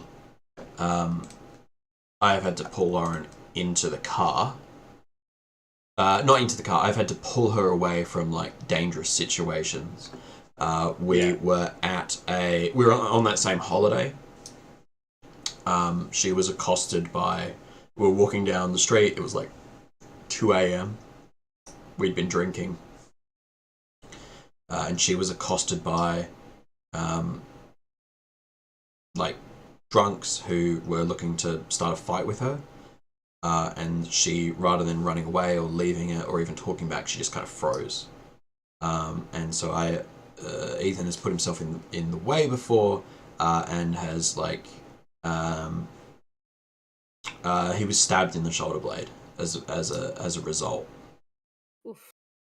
There's literally a scar tissue scar that is a representation of the last time that you just had to act on impulse.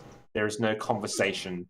Is a time when Ethan has just had to do and has activated the fight out of the fight or flight before, and there's just a visible memory of the consequences of it as well, of harm that befell you that time. And you know what? Better you than Lauren, and so you don't want her to be in a similar situation. So I'm going to be increasing your anxiety by 2, which brings you up to 4. Yep. Ethan, and you do get an extra dice. All right, so I'm rolling 2d6. Correct. I rolled a 6. Excellent. Nice. Just give me 1 second as I take a horror pill.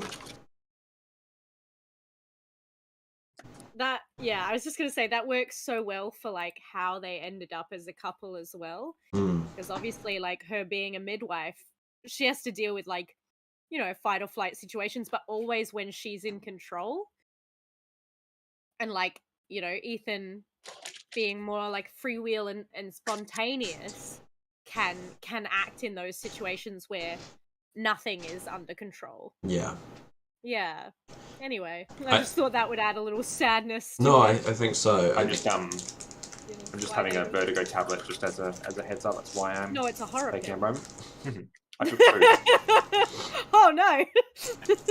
Double Short increase vertigo. is horror. Yeah. So you, as that memory of reaching out, lashing out in a moment, we cut back to the present where you swing the door open, you reach out and just like roughly, you just grab Lauren and just stuff her into the car. And Lauren, you like forcibly just sit down, get enough time to like swing your legs into the bottom section there as Ethan leans over and just slams the door shut, immediately slams the locks on.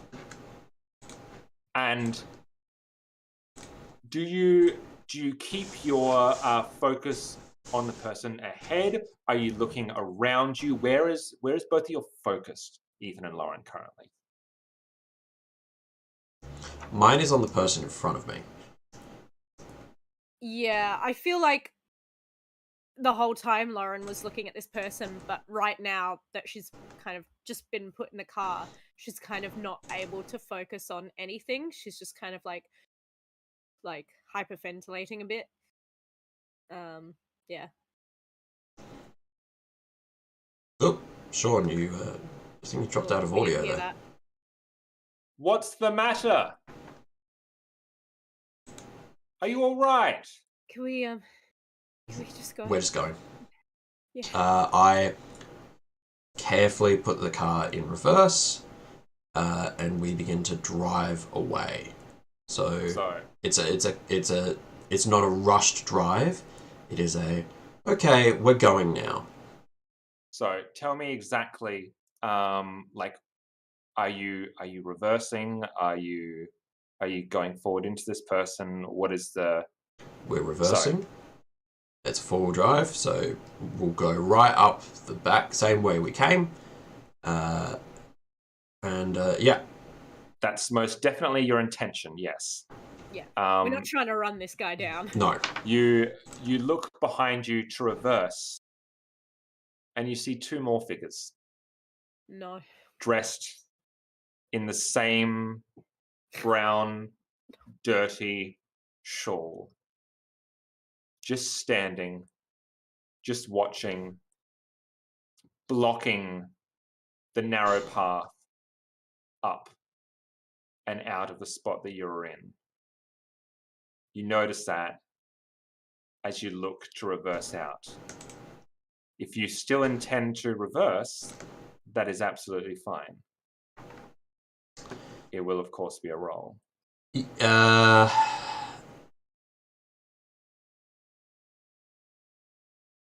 If I drive forward into our campsite, yeah, is there a road? Like, I imagine we've driven down into like a campsite, and there's nothing more forward.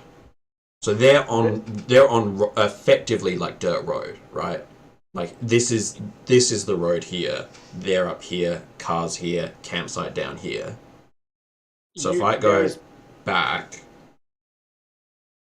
So the way to envision it, and you know what, I'll actually do it like on paper, just so you can like envision. I do love a diagram. And apologies for not making this a little bit more clear, but that just looks like a tree. How funny. So, car, campsite, person. I am not blessed with spatial recognition, So unfortunately. hopefully, so the idea, right, is that that's your car just here. Yep. These are the 2 people that are behind you, surrounded by trees and trees. There's the one path. It is the one way out, essentially. They've literally boxed you in, at least from where your car is concerned. There is essentially no way. Okay, past these people if we've without got going into them. if we've got that that placed, I'm gonna do a circle round. I can drive into our campsite without damaging like equipment or hitting the guy in front of us. I'm gonna go like you had on the diagram. So forward into that circle, back round to go up and out, not rather than reversing. And if they still stand in my way, I'm gonna honk the horn at them, flash the high vis at them, and hopefully they'll get out of the way. Yeah. Okay. Good. Oh no. So, again, I'm adding a few things to this. Number one, the fight or flight is definitely there. This is a situation that you recognize is not going to plan, is not going well, and if you fail, you don't want to be here. This is going to be a desperate roll. So we're ramping up the tension. If you succeed on this, you will be awarded a point of hope. If you fail, there is the possibility of I'm going to get a dread no matter what, but there are severe consequences to this. Okay, so this is a desperate roll. Correct. At the moment, you are on 1 dice. Okay, I will help. And I will push myself. Great. First of all, Lauren, how do you help in this scenario? How do you assist Ethan? I think in the same way that he kind of like snapped her out, you know, out of her kind of freeze, she's gonna be insisting, okay, just drive forward, we can go around, you know, trying to like keep the mood chill, but trying to make something actionable and you know, kind of like almost keeping an eye on them in the back. Yeah. Great. So here you go. Thank you. And Chris, how does Ethan exert himself just a little bit harder in this escape venture? I think it's the mentality of, okay, we're already like, this is pretty fucked. This is pretty bad. So there's 3 of them now. Yeah, there's 3 of them. The situation is poor. It's gripping the steering wheel, slowly turning, like appropriately turning around. So it's not a rush like floor it. It is, okay, calm down. Round we go. Forward is best. There's 2 people there. We've got to have them to the front of the car. I don't want to reverse into those people. So it's even just the action itself that is pushing it. That it's a stressed action. Yeah. So the first thing we're going to do is, because it is a push roll, we're going to look at your increase in anxiety. Now, desperate rolls work differently. Yep. Desperate rolls are actually technically a 1d3, because the idea is that going, like, it sounds counterintuitive, but going from uneasy to tense is that immediate fight or flight boost, right? So the anxiety ramps up a lot more. Going from something like tense to desperate, you're already in that frame of mind. You're already in that anxious mode. So the anxiety increases less. So you're going to roll a d6 and then you're going to half it, rounding up rather than down. Yeah, so I got 2 in total. Great. So yeah, I rolled a 3, it becomes 2 anxiety. Awesome. So Ethan, you are now on an anxiety of 6, which is the same as Lauren. And 7, right? Because I gave him a die? I increased my anxiety. Yes, you do. Yes, you do. Cool. Just want to make sure I'm accurate. And so you're an anxiety of 7. Thank you for paying attention. And Chris, you are rolling with a dice pool of 3. I got a 6. I'm rolling hot. Wow. I rolled a 5, a 6, and a 4. We're gonna make it. Okay, so I immediately take a point of dread on a desperate roll. I get that regardless. Ethan, describe to me how you swing around and head towards the 2 people on the who are blocking the entrance. I think like to keep the like dread up, and because my impulse is like, oh, succeed. You get to do it in a cool way. Yeah. No. Because remembering you are real people, you are not Yes. protagonists in a Yeah. horror action. I No. will let you know to help you in your description Yeah. that when you end up high beaming them and flowing towards them, they're going to calmly step out of the way for your car to go through. Cool. So Ethan drives down the slope, or towards the campsite, turns the car slowly around, He watches you. keeping an eye on the single guy by the campfire. Lights go along the tree line, turn around, drive slowly up towards the two people. Do they make a move yet? They don't yet. They are smiling at you. I honk and I flash the lights. And I drive slowly forward. Slowly. And as you start creeping up slow, it almost feels like it is too close for comfort. And the two of them, while still smiling and still both staring at you, will very simply part to the side. Yeah. And Very good.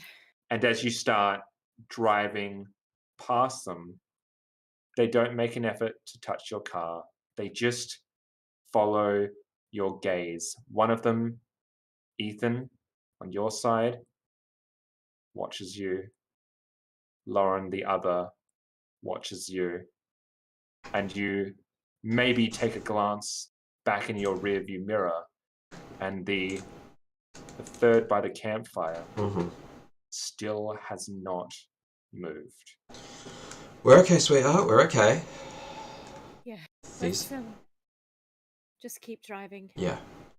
That was There might be more of them. If there's a whole family of these nut jobs, it's okay. We're gonna get out. We've got everything we need here. Okay? Yeah. We're fine. We'll just keep going. It's the middle. It's early fall. You know that they probably want to put out the campfire as well in case it spreads. So these are the types of people who live out here, and it's okay. We're okay. Yeah. Ethan, Yeah. I love you. I love you too. Let's just keep fucking driving. Sure. You start to make your up on the narrow pathway. Again, you can't help but look in the rearview mirror. You see the two that had parted for you, just watching you as you head up. It's not, you see them less and less as you wind up and you take a left onto the open, quiet road.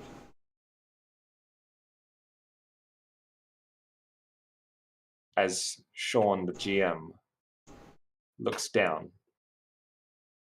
he notices that he has a dread pool of 4. Now, I could use that to, well, first of all, I up your hope to 1 because you succeeded in getting away from these. Your despair is at 1 and your hope is at 1. I'm going to be using... I thought our hope was at 2. Your hope? Yeah. Why would it be at 2? Did we get 1 for jump starting the car? Yeah. Ah, you know what? You do too. Yeah, that's what I've got it written down as. Yeah, no, good job. I'm going to... That's why I take the minutes. use my dread of 4 to up your despair, which I can do. And so the DM can raise main character's despair by 1. However, I can't raise it from 1 to 5. From 4 to 5, rather. So your despair is going to jump to 2.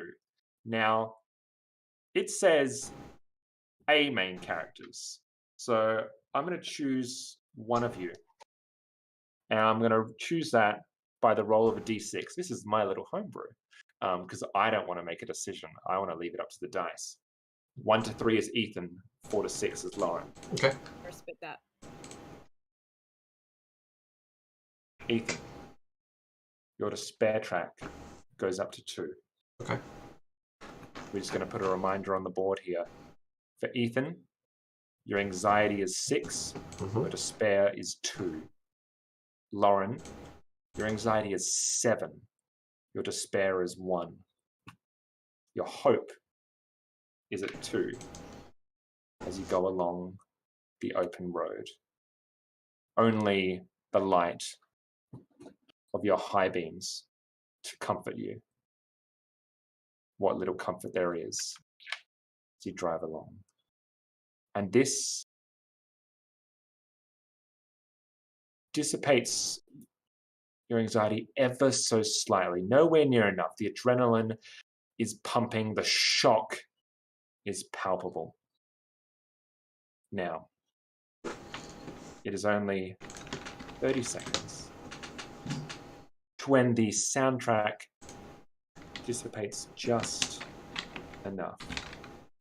And we're given a moment to think everything is okay. And then from the back seat of your car, which you did not check, you looked through the rear view and you looked through the front. You did not bother to see what was in your car. A hand is going to reach forward from the back. A brown robe-clad hand is going to reach forward what appears to be for the steering wheel. And this is going to be a tense roll, I'm going to say. I don't think it's desperate enough currently. It's pretty bad. This is going to be a tense roll. Ethan, this is going to be for you to recognize and fight off, or at least anticipate this jump scare. All right. I am going to ask for help if I can, but I'm also going to open up a scar to try and like help me. Yes. A similar sort of thing has happened to Eric in the past, where he Ethan, where flashing back to when his father was smashed drunk. His father tried to do a very similar thing when he was driving, when Ethan was driving him home after he was drunk on that fishing trip. He tried to wrestle control from him and tried to hit his son, trying to stop him driving his car. He's not a man yet, so he can't drive his dad's car just yet. What's he doing driving his son's car, his dad's car? And I think what is most daunting about this is that the reason this memory comes to you is that you have that vision of your dad being drunk, asleep in the back of the car, literally reaching over to try and course correct you, to stop you.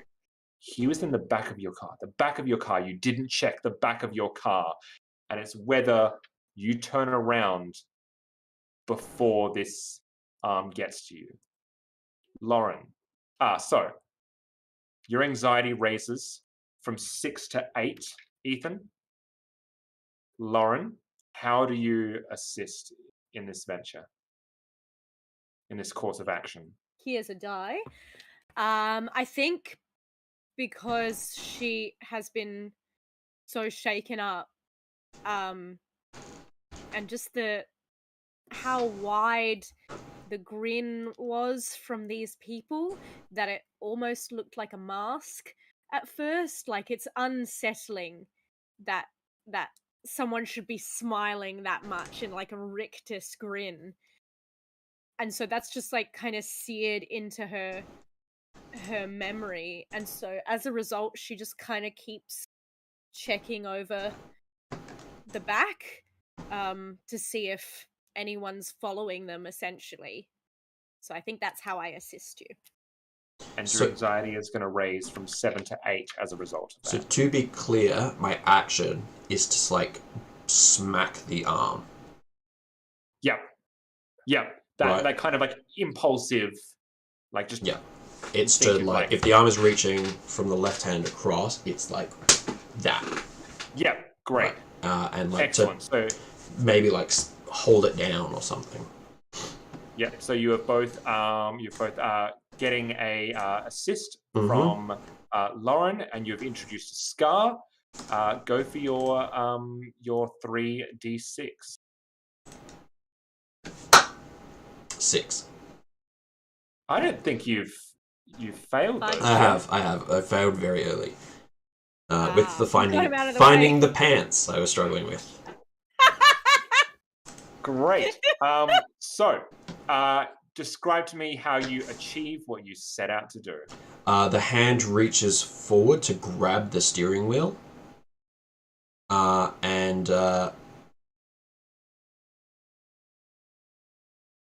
Ethan pulls like the hand forward and like pushes it down onto the center console, and is holding it there while having a hand also on the steering wheel. And there's a kind of scrabble and like a bit of a punching around. And I presume Lauren's there helping as well. Yeah. Like, I think she gives like the initial kind of like, Ethan, as like the hand kind of is coming, and like I guess maybe like once you've got the hand down, she's kind of like putting her hands on top of it too to like hold it in place, or his head or something like. Like maybe like you've got the hand, and like as they're like leering forward, she's just like just pushing him back. Excellent. So you achieve what you set out to do, which is to, as you said, to bat his hand away. As a result of this, there is a potential that you're going to be swerving, though. Because it does not. The achievement was not based around maintaining the control of the car. It was stopping this person from grabbing you. So this is going to be. We're immediately going to be triggering another roll, and this is to maintain control of the car. As you are now wrestling with this entity, this person, this faceless stranger, how many of them seems to be popping up again and again and again, and your focus is now not only on keeping this person at bay, but protecting Lauren, making sure Lauren is safe, because Lauren is struggling with this person as well, trying to keep your eyes on the road, wondering, is there anyone else around? And you've got one hand on the wheel. This is going to be a desperate role. Okay. You have subdued this person. This is now around maintaining control of the vehicle. Okay. And I am going to... No, that is good. This is around maintaining control of the wheel. There's going to be a kind of a couple of roles in succession here to determine different things moving forward. Yeah. I won't do it, but just imagine some, not screaming, but just a lot of shouting. That's exactly it. This is that. Shouting, pleading. Yeah. Just go away, just stop. That kind of thing. We're cutting back and forwards from Lauren screaming to the hand, retching down to the car, starting to the swerve. We cut outside, see the car going from left to right. Ethan trying to maintain frantic control while also using the power of his other arm to just hold this person at bay. This person from the back trying to lurch forward, being subdued. Something has to give. And this is a desperate roll. Yes. I'm going to push myself. I'm going to fight and try and maintain control of this car. This is split focus. This is this is putting the foot down. This is actually increasing speed as a way to maintain control. This is what Chris Bond has done when he was driving in the country. When I was effectively, I was on 2 hours sleep after being awake for 48 hours. I drove to Melbourne and back from the Riverland. It was a bad choice. But slowing down, I nearly rolled the car. Speeding up helped me. So, speeding up. For those listening, it's a good time to point out that unlike other games, such as, D&D, to use a very weird analogy, railroading is kind of part of the game. Yeah. There's a sense of just unrelenting horror. They don't get to escape easy. They don't get a breather. You think they've escaped, they have not. They're going to be pushed and pushed. Anxiety is meant to go up and up. So, as an example, because this is a desperate roll, and because it is pushed, the first thing we're going to do is check that anxiety score. Remember, this is a D3. Yeah. And I'm letting you know now that you are currently on an 8. Okay, well, I've just gone over to 11 because I got 3 points. I rolled a 5. Which means you go to 10. Yeah. You cannot go above 10. So first and foremost, I'm going to talk to people about panicking. Yeah. Cool. If a main character's anxiety ever reaches 10, they panic. Panicking main characters can only attempt desperate actions from that point onwards. This is true mechanically, but also fictionally. So players should narrate all of their panicking characters' actions as desperate and reckless. From here on out until the rest of the game, Ethan is one panicked man. And everything he does from here on out, even something that may be considered an uneasy roll, is going to be heightened stakes for Ethan. Sorry, you were going to say something. I was going to say, I think putting the foot down is probably a panicked move. Yes. I've seen a hand reach out, try and wrestle control, and the car has started to slip out of control. Usually you would stop. He's doing the opposite and putting the foot down. So, 2d6.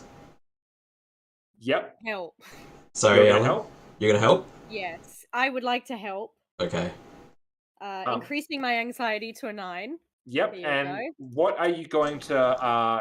How are you going to further assist rather than just kind of yelling at Ethan to about the oncoming onslaught? I think. Do I go all final girl or do I try and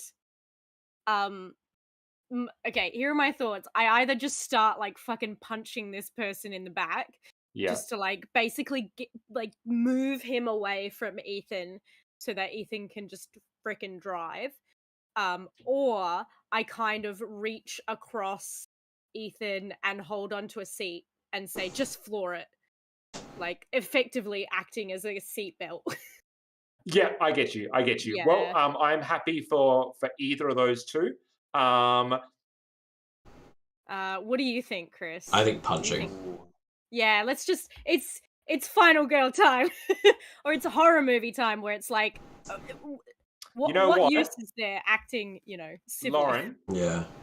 You take your seatbelt off so you can get better purchase. So you can literally because when you got in the car, Ethan, as he's driving, would have literally put the seatbelt on you in part of your frantic nature. Now it's just you finally almost snap out of it. You can't twist enough, so you just go fuck it and you unbuckle it, and I just fucking belt this person, just to create some space. Between us. Yeah. Great. So that's how I hope. Okay. 3d6. Ethan, 3d6. Highest number is a 5. All right. I do succeed what I set out to do. Great. So I'm going to read this. You achieve what you set out to do, but the GM, myself, takes 2 dread points, which I will do. The player also gets a choice. You can either suffer a severe consequence or you raise your despair by 1. I'm going to raise the despair by 1. Okay. And just let me double check one thing. Player rolls suffers a consequence from a full mitigated success. Yep, mitigated success in works. So this is also going to affect Lauren. So Lauren, your despair is also going to go up by 1. Okay. So Ethan is now on 3. Lauren is on 2. So Ethan, Yeah. talk to me about how you maintain control. Well, exactly that. With Lauren beating back this opponent and this guy, this creature, this man, whatever who it is, I'm able to put the foot down and am able to bring both hands up.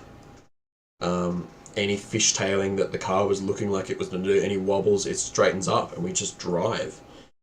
I bring it the of it hitting the side of the road. You know when to warn cars that they've swerved off, disappears and we're straight on. Great. I am in control of this car. That I know for sure. Things coming up, high beams are on, we're driving. Yep. So I am going to introduce a consequence. I'm going to spend my dread. I received 2 points of dread that enables me to spend a consequence, not a severe consequence, but a consequence. The car is going to stall. The car is going to cut out. It is going to, like, whether this is through, I'm going to say that in the panic that it ensued through Lauren coming around, you knock some of the wiring. Like one of you knocks that wiring and it basically eliminates the hot wiring aspect. And steadily, slowly, because you do have control of the car, it is slowly going to eventually roll to a stop. Okay. You're in the middle of the road with an unknown assailant in the back. Just you and them.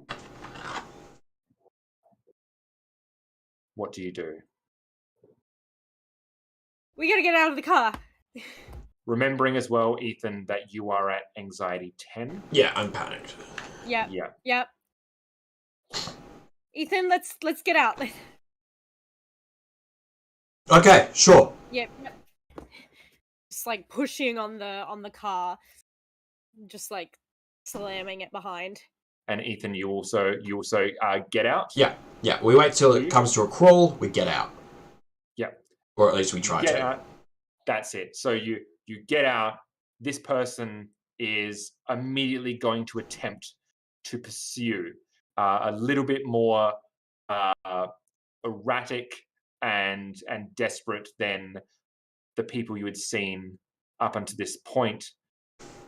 Still smiling, still with this just grin etched on their face, but with a bit more energy as they get out, holding their chest from where Lauren just absolutely crunched them in the rib, and starts trying to make their way towards you. From what you can see, it does not appear that they have a weapon until they kind of take the robe off as they're walking towards you, and you see just a strap that is across with a large hunting knife embedded there, and they're going to attempt to pursue you further in the darkness. What do you do? I think seize the weapon. Is it just long road? Is there scrubs?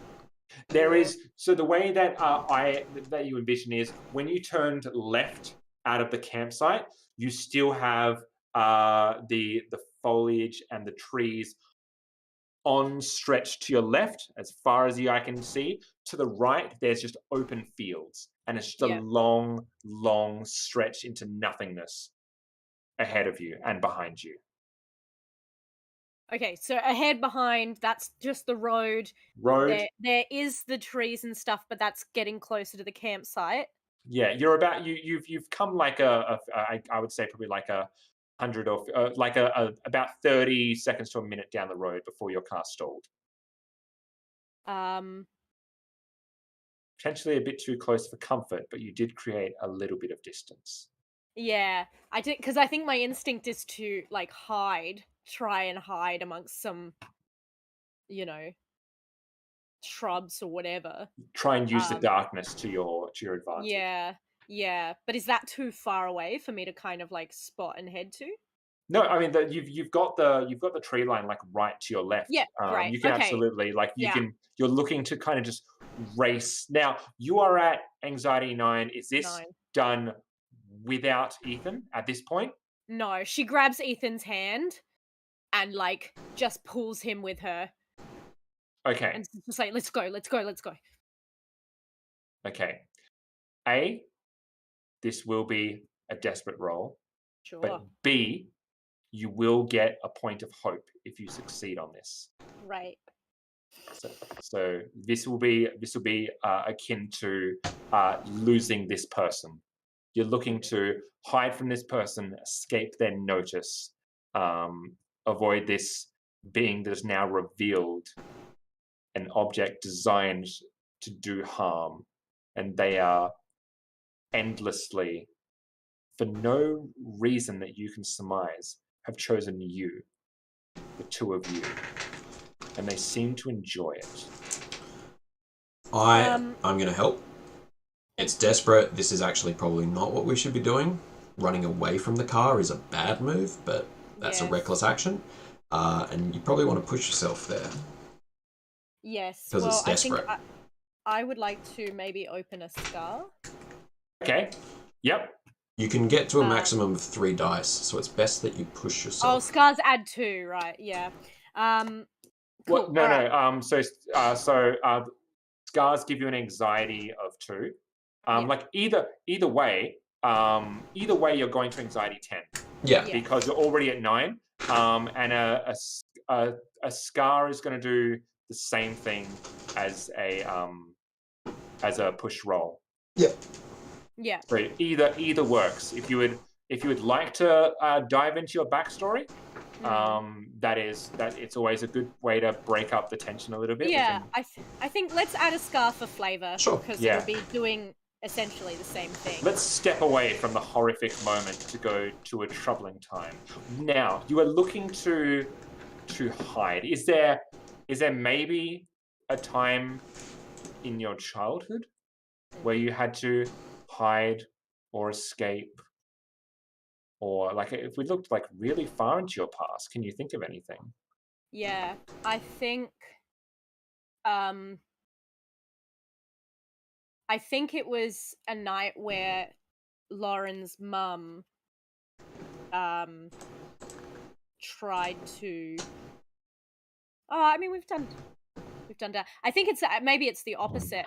I think Lauren had a very good relationship with her dad. And I think he tried to essentially get her to come with him in kind of like a very tense custody battle that he was going to basically leave. And so he told her to go ahead and hide, and that he was going to get bags and stuff. And she ended up spending the whole night waiting in the hedges in her backyard, only for him to lose the nerve and go back to things as normal the next morning. Yeah. So yeah, she just remembers, being told to run. Her, in the middle of the night, grabbing Mr. Whiskers, her stuffed rabbit, running out the back and diving under the hedges, and just waiting and breathing and desperately, hoping hearing your dad's words saying, "Go on and hide, I'll come for you," and you hear those words in your head now, knowing full well that he's not coming for you. No one else is coming for you. No one else knows you're here. Lauren, that is a dice pool of 3 that you can use. First of all, we know that your anxiety is going to jump straight to 10 because you can't roll less than 1. And you know that if you get this, you will raise up by 1 point of hope. Go for your roll. So I got a 5 on my highest roll. Okay. You're going to achieve what you're set out to do. But, first of all, I take 2 points of dread once more. And Lauren, you are faced with a choice. You can either suffer a severe consequence, or I will raise your despair by 1. I think I would suffer a severe consequence. Great. I think So, perhaps. We'll do the good and the bad. Yeah. Yeah. Your hope goes to 3. You are now on 3 hope. And conversely, you're on 2 despair. You are going to succeed, but there's going to be a severe consequence. Yes. You grab Ethan, and you start to race towards the hedges, the side there, and you're stumbling. You're both trying desperately just to crawl out of the car, to get away, to put yourself straight into the darkness as much as possible. This person pursues after you, and they reach ever so closely, straight up to you. They brandish the knife, and they go out, and they reach over to stab the closest person, which is Ethan. However, you put yourself in an act of desperation in his path. You know that you're not going to be able to stop it, but it is a selfless act. You remember the time that Ethan himself took a blow for you, and you might not think about it consciously, but you can repay that debt. You forced yourself in front of the way, and you feel a pressure as cold steel plunges into the back, into your lower back. And it feels like pressure at first, but as you lunge forward, as this person simultaneously pulls out, that's when you feel the pain. And that's when you feel warm blood immediately start to come out. But you push on and you stumble forward, and as you let out, you go to let out a gasp, but you know better than to make a noise. And you just simply envelop Ethan and you race towards the hedges, trying for now to ignore the pain, and you disappear into the forest. What did the two of you do? Well, we're both at anxiety 10. I think if we do find some cover, Lauren will just kind of like drop to the floor and just like hand over mouth, trying to cover the sound of her heavily breathing. Yeah, we succeeded on hiding, right? That was the roll. Yeah. Yes, you got a mitigating success. Yeah. I'm bleeding now. Yes. And Ethan. Yes. You do not need to let Lauren know this either, but I want to bring this out to you. Yeah. Because you also have to suffer a severe consequence. Because you helped, did you not? Yeah, I did. You helped. And so you are also going to receive a similar consequence. Tell me, how do you think Ethan also suffered an injury? Did you he twisted his ankle. He's limping. Right. Can we go a little bit more severe than that? Because that would be more so a consequence. This is a severe consequence. Could something have happened in the tussle in the car? Could something have happened when she thought she had protected you, but weren't able to? Or I'll even say, retroactively, did something happen even earlier than that you've been hiding from Lauren?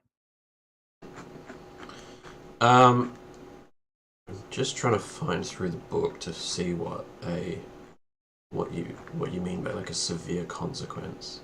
So basically, the way that the book explains it, the difference between consequence and severe consequence, is consequence might be twisting an ankle, severe consequence would be breaking a leg.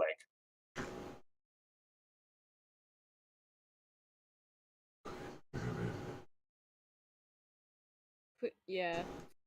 Could it be a really bad? So I'll read you here. Most of the time, the consequences and its severity will be apparent from the action that's being rolled for. If a main character attempts a jump from the roof, a consequence might be a twisted ankle. A severe consequence might be a broken leg or a limp impaled on a rusty rebar. If they're gunning their car to get out of a ditch, the consequence would be damage to car. If they're calling for help on the phone, it runs out of battery. Okay, yeah, sure. Well then, yeah, let's break the ankle. How about it twists and literally as you stumble into the darkness, into the forest?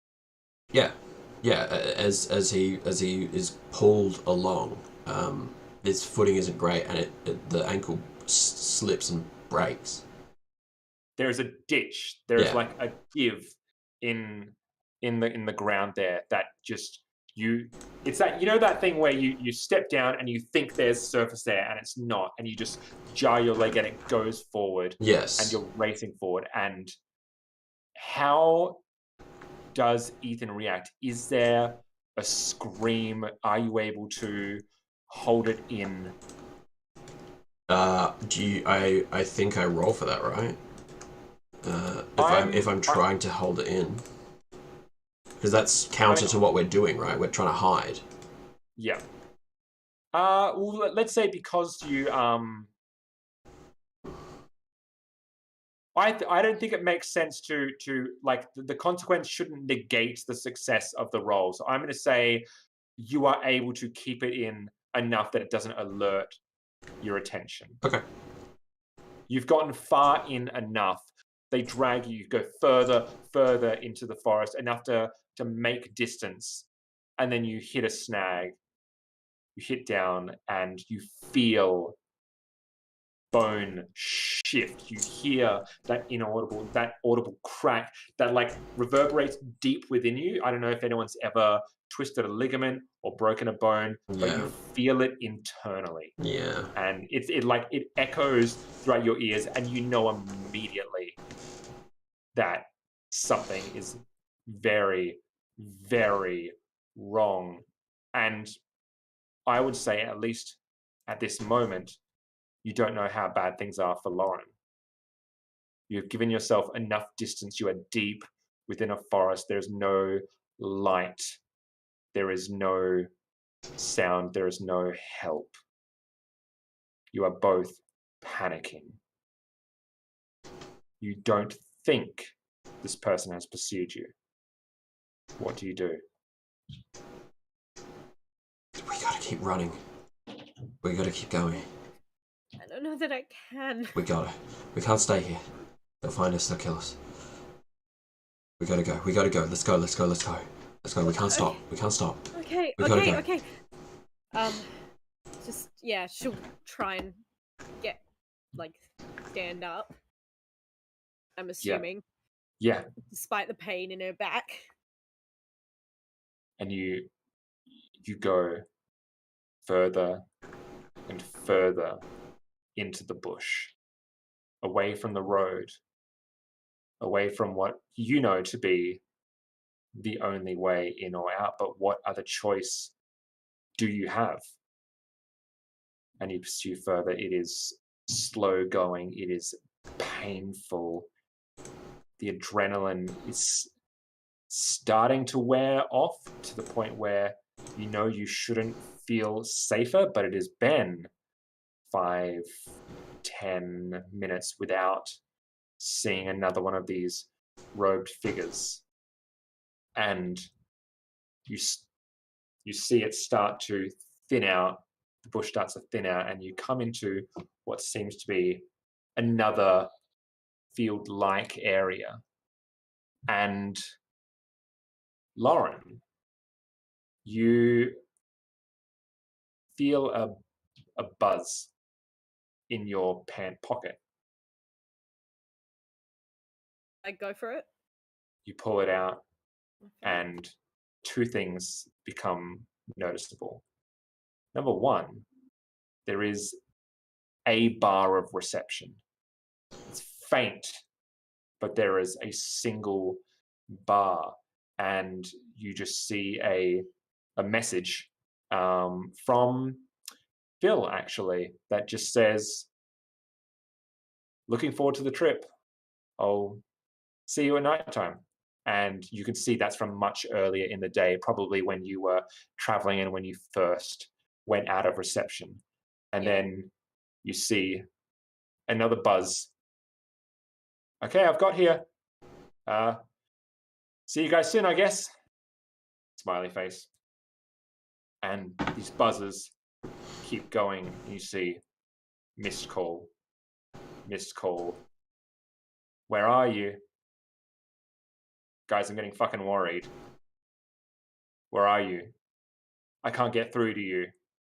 Call me when you get this." Missed call, and on and on. What do you do? I think I just want to call the police. I don't want to call Phil because I don't trust this shit. Yeah. Yeah, I think while I've got reception, it's just like my first thing is to call the police. See, hand shaking, you briefly bring your hand away from the small of your back, taking the pressure It's all off the covered in wound. blood. That's it. You can see it's slightly cracked as well. Just got one crack along the bottom. Yeah. And you call 000, and it calls out. 000, what's your emergency? Can I start with where you are? Thank you. Do you know where we are, Ethan? We were camping and we've been run off the road and someone stabbed me and they're following us. Calm down. Let's start from the beginning. You said you're on the road. Yep. Where are you? Whereabouts are you at the moment? I don't know. Can't you trace this call or something or track our coordinates? We can, and we will obviously do our best at it. It may take some time. What has happened? We don't know where you are. Can you describe where you are and what's been going on? We're near the woolly whoop or whatever word. Are you safe? Are you in a safe space at the moment? Can you talk? I don't know.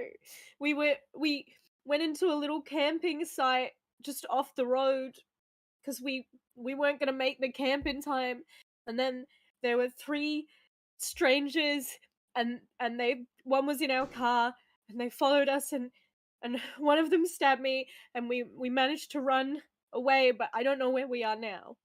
Okay, that's fine.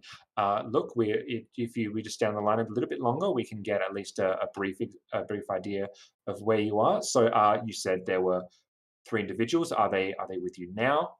Can you speak? I don't think so, but I don't know. Is anyone injured? Yeah.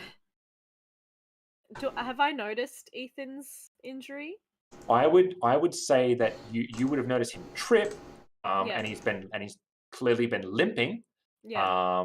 But Ethan, would you have drawn attention to it vocally? No. Yeah. And I have you told? Would you have told Ethan about being stabbed? I think she would have said I'm bleeding or something like that. Yeah. But she might not have specifically said, what just happened. It's just go, go, go. So I think at the time of this question being asked to you, you're aware that both of you are hurt, but probably not aware of the severity on either end. Well, one of them was chasing us with a knife, and I think he got me in the back. I don't know how deep it is. I can't see. Okay. And you just hear like some typing going on. Yeah. Okay. Yeah. Sorry, you go, please. I think just in between that, she might. Ethan, did they get you? I'm fine. Okay. Yeah. What were you gonna say? Sorry. Look, we have a brief idea, and she like mentions roughly in the area which you are. Look, it'll be sometime. There's no immediate person in the area. Is there a place nearby that you can stay? Is there a place basically? And they kind of go through safety options with you. None of which are applicable, right? Yeah, exactly right.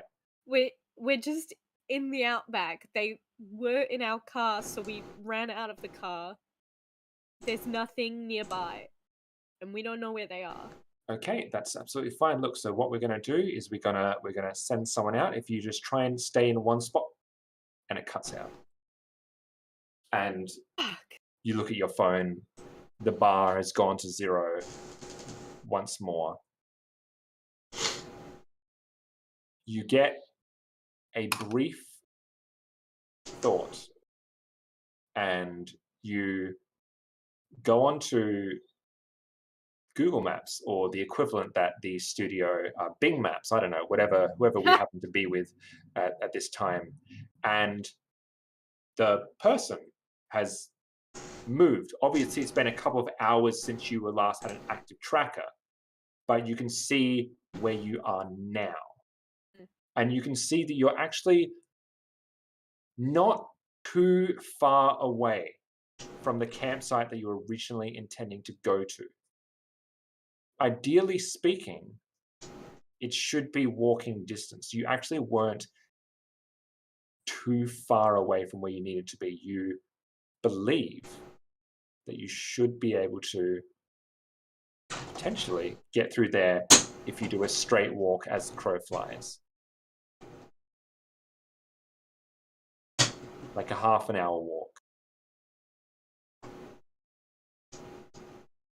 think I might show it to Ethan. We're not that far away from the camp. I think they'd still be there. Who? People like Those people, yeah. So to be clear, this is the campsite that Phil was going to be meeting you at.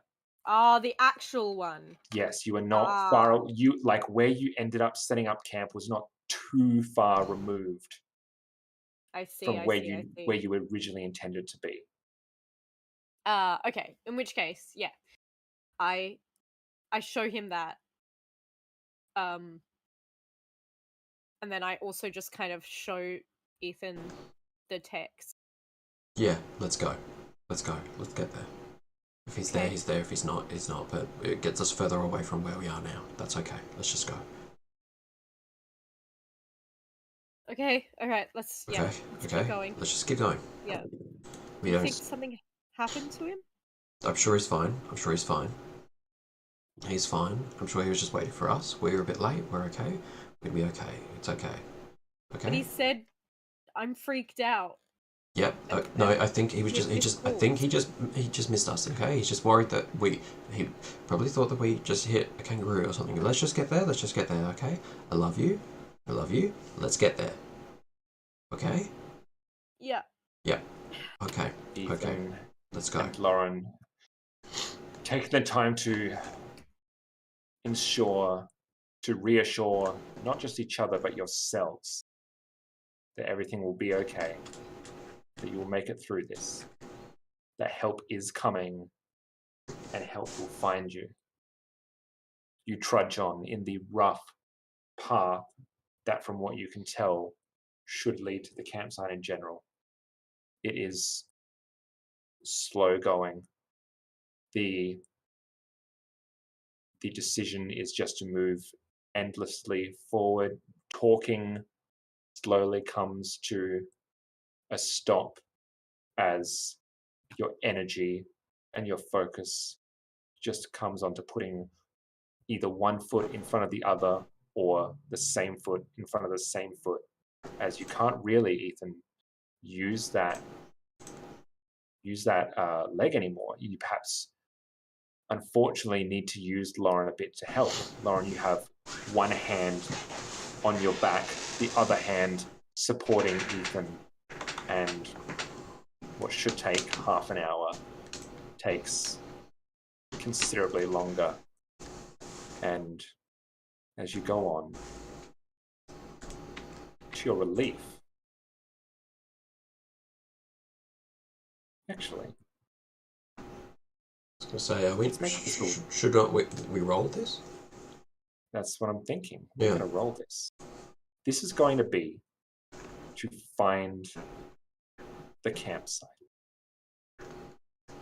One of you can choose to roll this. I will just to remind everyone, Ethan, your anxiety is 10, your despair is 3. Lauren, your anxiety is 10, your despair is 2. Regardless of who rolls, this is going to be a desperate roll. I mean, I'll do it. does it make... Yeah? Yeah. Okay. Well... If you're going to help, you're going to get that despair anyway. And if I were to help you, you would get the despair anyway. Can I still help now? Even though my anxiety's at 10? I have in the past. I helped you on that last roll. Okay. Doesn't seem to be anything. Nothing says you can't. It will just mean that you, if you fail the roll, you will still get a consequence as a result.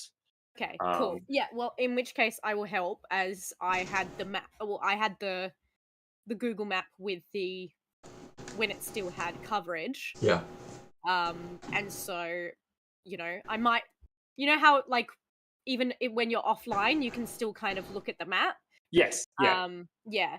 And just while you're doing that, I am going to very quickly rush to the loo. So I leave that in your capable hands, Chris. Thank you. And I hope I come back to a positive roll. No worries. Maybe like 20 seconds. Are you looking to either push your roll? Yes. There is no reason not to. Yep. So how is it? Is it just about like grit and sheer force of will, trying to ignore the pain and move forward, or what kind of extra exertion does Ethan put into trying to track down your destination? Well, I think that's it, right? Is that it's not stealthy. Around trying to hide. The idea is get to another campsite to find another person to help us. Yeah. Right. So we move quicker than we probably should. We move through and we don't care about making much of a noise. That's the panic part. We're still both panicked. So there is no like, okay, let's get out our phone and like let's have a look at what this is. At any second, those figures could be on us. Those 4 people, maybe more, could be on us. So it's just go, go, go, go. And also, you're not really taking care to alleviate the pain from your leg. Like, to move quicker, you need to put a bit of kind of pressure on it, and the pain just is going to be firing more and more. But it doesn't matter.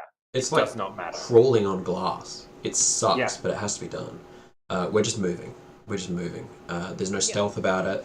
You've got your phone out. It's a big source of light. We lower the dimness, but whatever. It doesn't matter. We're just going to go. Great. And we're just trying to get to this site. We're just trying to find it. Okay, that is going to be 3d6. You're not taking any more anxiety because you are panicked. Yep. And let's see how you go.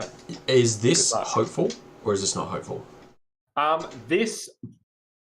I am going to say... What's our... No, okay. This is to... What's our current hope?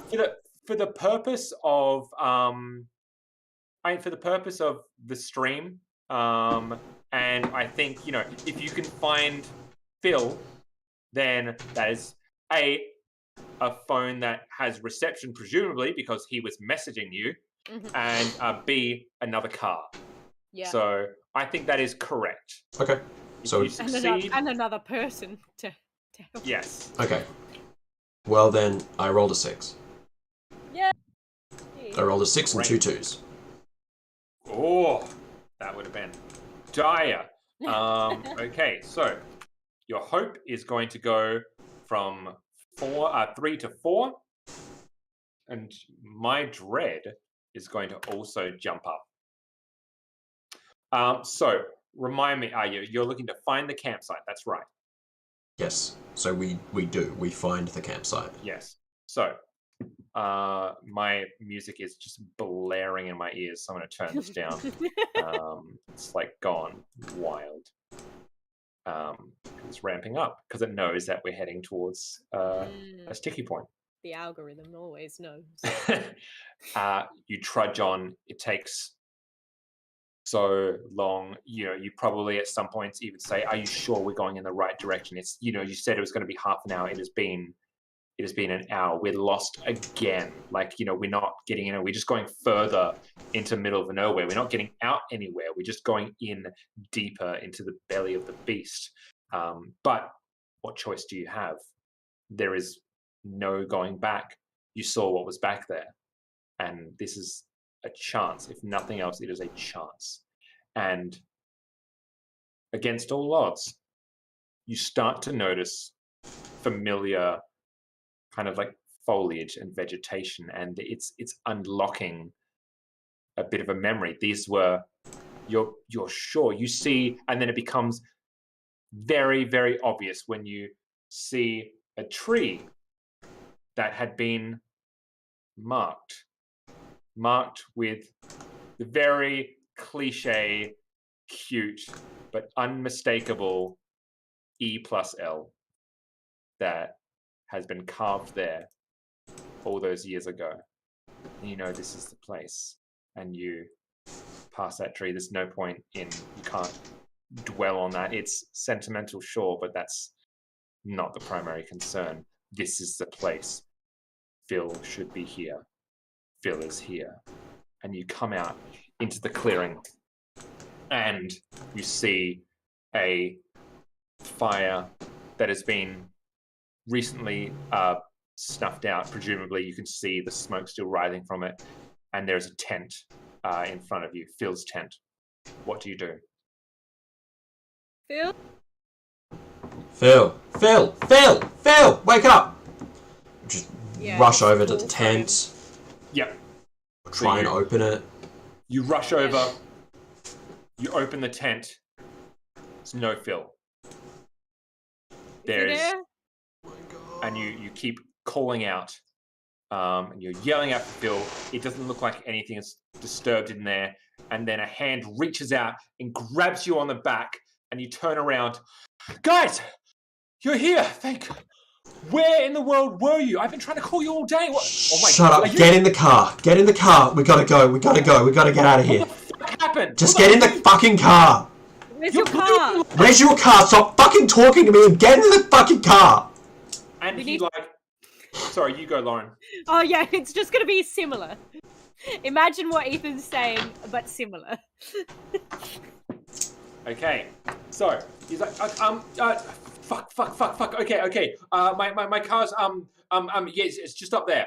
And he's like pointing We need to go. I grab him and I start dragging him towards where he's pointing. Do you have your fucking keys? Let's go. Yeah. And he's like fumbling for his keys. We're gonna put this down to a roll. Don't. So Lanyards, people, lanyards. this is going to be another desperate roll. Mm-hmm. Jesu Cristo. And well, our hope is at 4. Yeah, you know what? Like usually, I mean, in a longer game, I would You'd kill us. Well, he can help. Well, yeah. Yeah. No, he's absolutely going to help. Yes, this is going to be a desperate roll, and this is Phil helping you. Mm-hmm. Phil is our lovely side character. Mm-hmm. And so, and I can't help but I do have our Phil in my head as what the person looks like. So, this is on you if you kill Phil. So Phil is going to be helping you by providing you a means of escape out of here. It is, I remind you that with a helping character, with a desperate roll, anything but a 6 will kill Phil. Yep. Because this is indeed a desperate roll. So you Well, have. I think that's just a chance we'll have to take. So you have 2 dice. That's fine. We're pushing ourselves. Yeah. Break. Can we help out or? Well, one of us already is got making a the side roll. Character helping. Yeah. One of us is making the roll. Can the other main character help? Like, can I will say no, just because we already have a side character helping. Because there's giving help as a main character, giving help as a side character. So you've already got help from Phil. So this would either be a scar or pushing the roll. Let's just push it. Let's just fucking push it. Okay. Again, this is sheer force of will. Yeah, we have ignoring pain. Yeah. Yeah. Ellen, do you want to be the one who rolls it? Sure. All right. So this is 3d6. Yeah. Yeah. So it's me, it's Phil, and I'm pushing it. Yeah. Yes. Okay.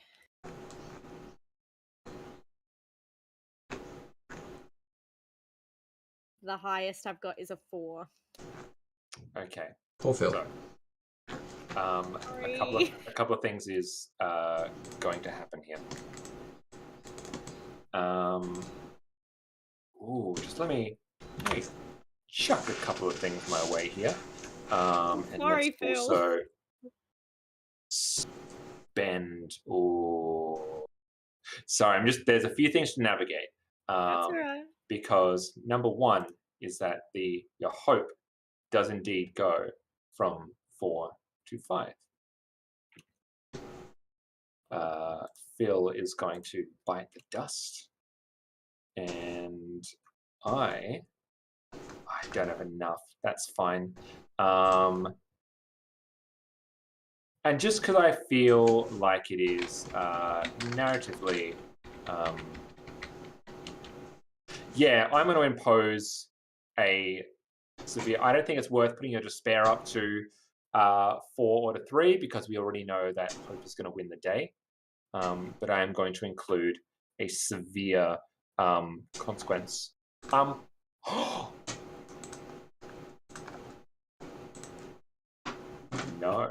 Okay. No. Here we go. I have a question for you, Ellen. Yep. Damn you! No, okay, I'm just going to take you through my thinking, because this is what I would have done as a GM. Okay. Had Chris done the roll, had Chris been the one to done the roll, I would have asked you whether you would have wanted to suffer a severe consequence or raise your despair by 1. Had Chris said, raise your despair by 1, that would have put him to 4. Or I would have let him. Oh no, here you go. I would have let you know, Chris, that I was going to spend dread to increase your despair from 3 to 4, and then I was going to give you the option of either raising your despair up to 5 to die, or to take a severe consequence. That's what I would have given you the choice of whether your character lived or died in this story. Sure. That cannot happen based on the despair traits, because Ellen did the roll, and Ellen, you're at despair 2. So, first of all, Ellen, I'm just going to ask you, because it was you said it was a 5 was your highest? Yes. No, 4. Okay, so you get to choose either a severe consequence or to raise your despair by 1. So, raising my despair gets me closer to dying. Yes. But we're not going to. You're not going to. No. I can raise you up to 4. But yeah. Or you can get a severe consequence. So narratively, if you decide to do that way, I will just narrate how you barely escape. So what you do will determine how I proceed with the narrative. Yeah. I'm just wondering which one is more juicy Because, like, if despair is not really gonna do anything now, it's better to go with the consequence, right? Yeah, Is yeah. that right? Because, like, yeah, you can't, like, yeah. Let's go with the consequence. Okay, so you're going to go for a severe consequence, and I'm also going to spend my dread to impose a severe consequence. On Ethan. So both of you are going to suffer a severe consequence. So here's what happens. Ethan, Lauren, you are yelling and screaming at Phil to just get the keys, get everything, get up and run. You're holding your wound. Lauren, Ethan, you are hobbling forward. You ask him if he has his keys. He's fumbling out. You go up the path. You go round the bend, and you see the car there. But what becomes most unsettling is the people that start emerging from either side, from the bushes. And there are more than you thought possible.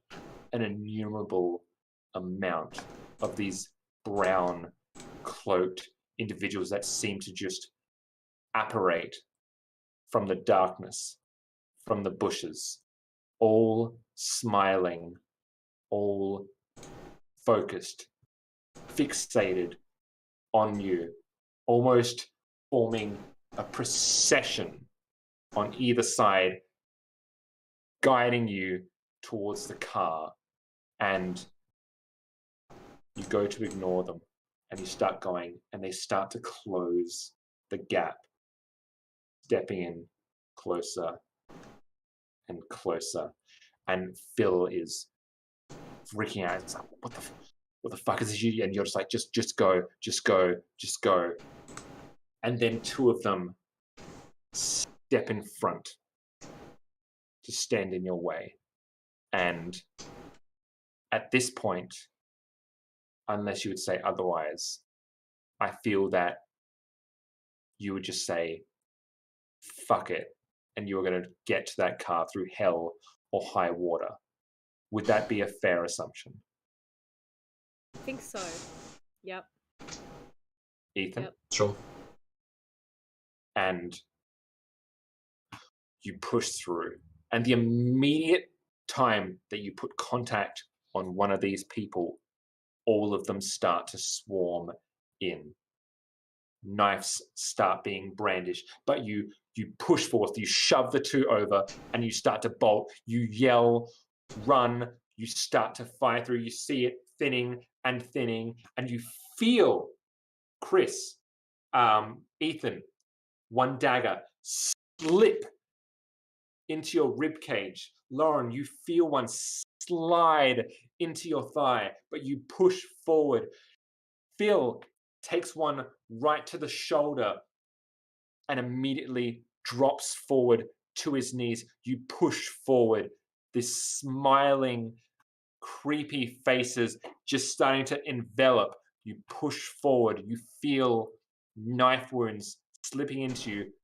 Phil drops to his knees just as you're about to get to the car. And he throws the keys full forward in front of him. Lauren, you pick up the keys. You open the car door. You jump in.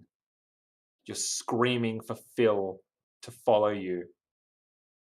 But you can't see Phil anymore as he is enveloped by a swarming mass of brown. It starts to be tinged with red. You slam the doors shut. Your own clothes stained with blood and viscera. You feel the wounds, but you don't feel the pain. You immediately turn on the engine and you hammer the acceleration and you drive off. And as you speed off, up the hill, you look in the rearview mirror, and you just see a swarm of brown-robed figures. And as you look forward ahead, standing just off to the side, as you're about to exit onto the road, that same initial figure, long, dark hair, grinning at you, knife dangling by his side, as you speed off onto the open road. No one in the back seat of the car. No one in front of you. Just the two of you on the open road. And that's where we end Quietus. Scary. Very cool. That is the game. For those playing along at home, the way the tracks ended up, for Ethan, you had an anxiety of 10 and a despair of 3. For Lauren, you had an anxiety of 10 and a despair of 2. And you had a hope of 5 and a dread of 2. You had escaped the overwhelming, insidious horror, whether you succumb to your injuries or whether you get safely home is left potentially for another time. In the sequel. Yeah, in the sequel. And yeah, that is absolutely Quietus. I'd love to open it up. If there are people in chat, let us know what you thought. We've got, I don't know, we can sit here for a couple minutes if we like. Chris and Ellen, do you have any immediate thoughts about the system or the game itself, or even this game in particular? I really dig it. I really like that you can force the anxiety up so high. Yeah. Because it kind of counteracts that thing of like, you know, people watching a horror movie and be like, oh, I wouldn't do that. And it's like, yes, well, when you're in very stressful situations, you act rashly. You know, you don't always make the smart choice. You fumble the keys, or you run into the woods when really you should have just gone back for the car. Like, you know, so I like that mechanic. I think we made it harder for ourselves to tell a story, it being out in the bush. I think that's a harder story than necessarily like in a haunted house. Cabin in the woods, yeah. Right, like I think there's a sort of like, I don't know, like when the car is always going to be within like a 2-minute walk, if that, like a 30-second step. There's a kind of like, less location based. That's, I don't know, I think we worked hard to make the place feel significant to us. Contrary to like what actually, so I think we made it harder for ourselves, which I think is, you know, all testament to you, Sean, for telling a really compelling story when we answered those questions maybe a little bit, or making it a little bit hard mode. Yeah, I think no, sorry, you continue. No, go ahead. You. Yeah, I think it's quite interesting because obviously they want you to be like, you know, you can tell a wildly different story of them facing a supernatural entity within the confines of one haunted house, or you know, again, as you kind of said in chat, like and like, what is the reasoning behind why this horror is pursuing you in the way that it does. Quietus goes out of its way to says its number one priority, whatever this horror is to kill the characters. Regardless of anything else that is primary, there's the primary objective of this horror. However, it does have secondary motivations that you can incorporate into it. Is it your past catching up to you, that is blaming you for all the wrongdoings in your life, like it is a metaphorical horror in that sense.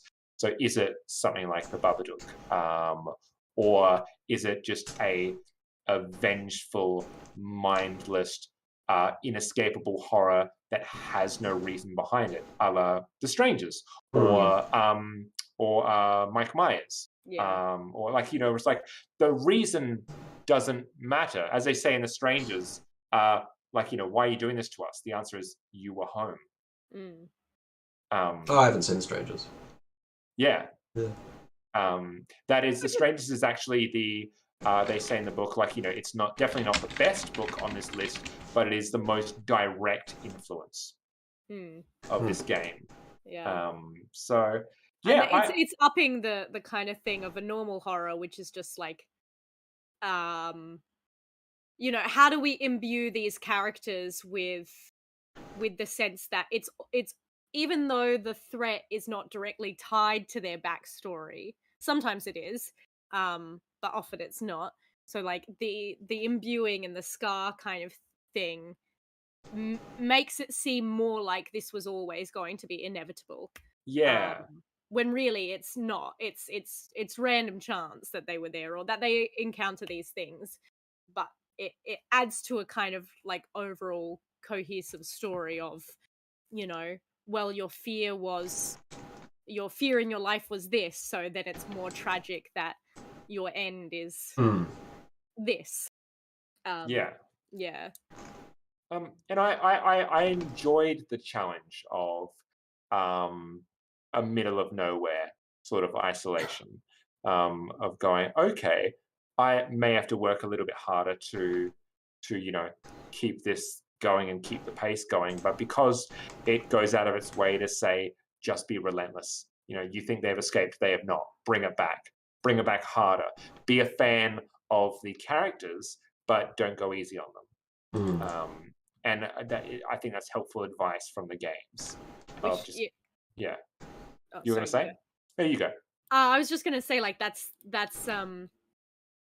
you know, for a lot of horror movies, that's why we cling on to these characters is just their sense of determination, you know, that they just keep getting thrown shit at. Yeah. And it's like, and it's the hope of the audience watching is like, God, please just I hope for a break, you know. I hope for them to just, you know, get that small success, which means that they can be in a better position.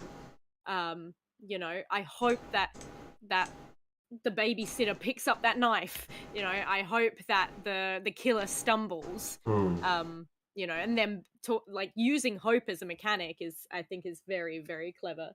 I did too. Yes. I really enjoyed it. I had a question for me in chat, so I'm just going to answer that before I continue giving my thoughts on I see what you're looking at. The posters that are behind me. So these are my boyfriend's posters. That is a show he was in, a theatre production he was in, which made its Australian debut this year, if my memory serves. And this one here is 9 months, 10 months, 9 months, 10 months, 9 months, 10 months, which is from my boyfriend's favourite musical, The Falsettos. And I hope he doesn't mind me saying this. I'm sure he doesn't. And it is about a gay couple. I kicked you from the next room. So, no, he's out at the moment, but he's probably watching. He might be watching. It is a gay couple arguing over how long they've been dating for, 9 months or 10 months. I got it for our 1 year anniversary, and it precipitates the disastrousness of their relationship, because one character is including the time that he was cheating on his wife in that 10 months, and the other doesn't include that in the months. Because that's the sort of media that both of us love. Sad and gay, and horror as well. That's a show. But yes, Falsettos. So a great musical, a musical that I enjoy, which is surprising. There's also another question from Frozen. Oh, Who who? wins, Cabin in the Woods monsters or Bob? Bob is one of the monsters. He's on the list there. If you look He's really on the closely, bracket. yeah. You have to listen. You have to keep listening to him. Yeah, that's right. Oh, that's nice. No, he just takes a gun and starts shooting wildly, and somehow, impossibly, manages to survive as long as he does. The game I think is really cool. I'm actually thinking about including it on my list for next week as well. Next month. Let's do as it. well. You sit there going, "Oh, I could do it so much better." I'm interested to see what I can, how I can stretch it. I think having played it now as a player, I want to kind of take on the seat and see, because you know me, I love horror, and it will be October, so that'd be horror month. It might be interesting to do it again. If our patrons support it, you could jump in now and only if you want to pay the higher tier to vote to get it in, or if you pay an even higher tier to get in on it. Yeah, that's right. But if you're not at the high tier yet, you could jump in and be like, for this one, I'm gonna hit the thing. 10 Candles. I really want to play 10 Candles in person. Yeah, it's hard to do. We've talked about this before. We have. It is doable, but it doesn't. I feel as though it misses something.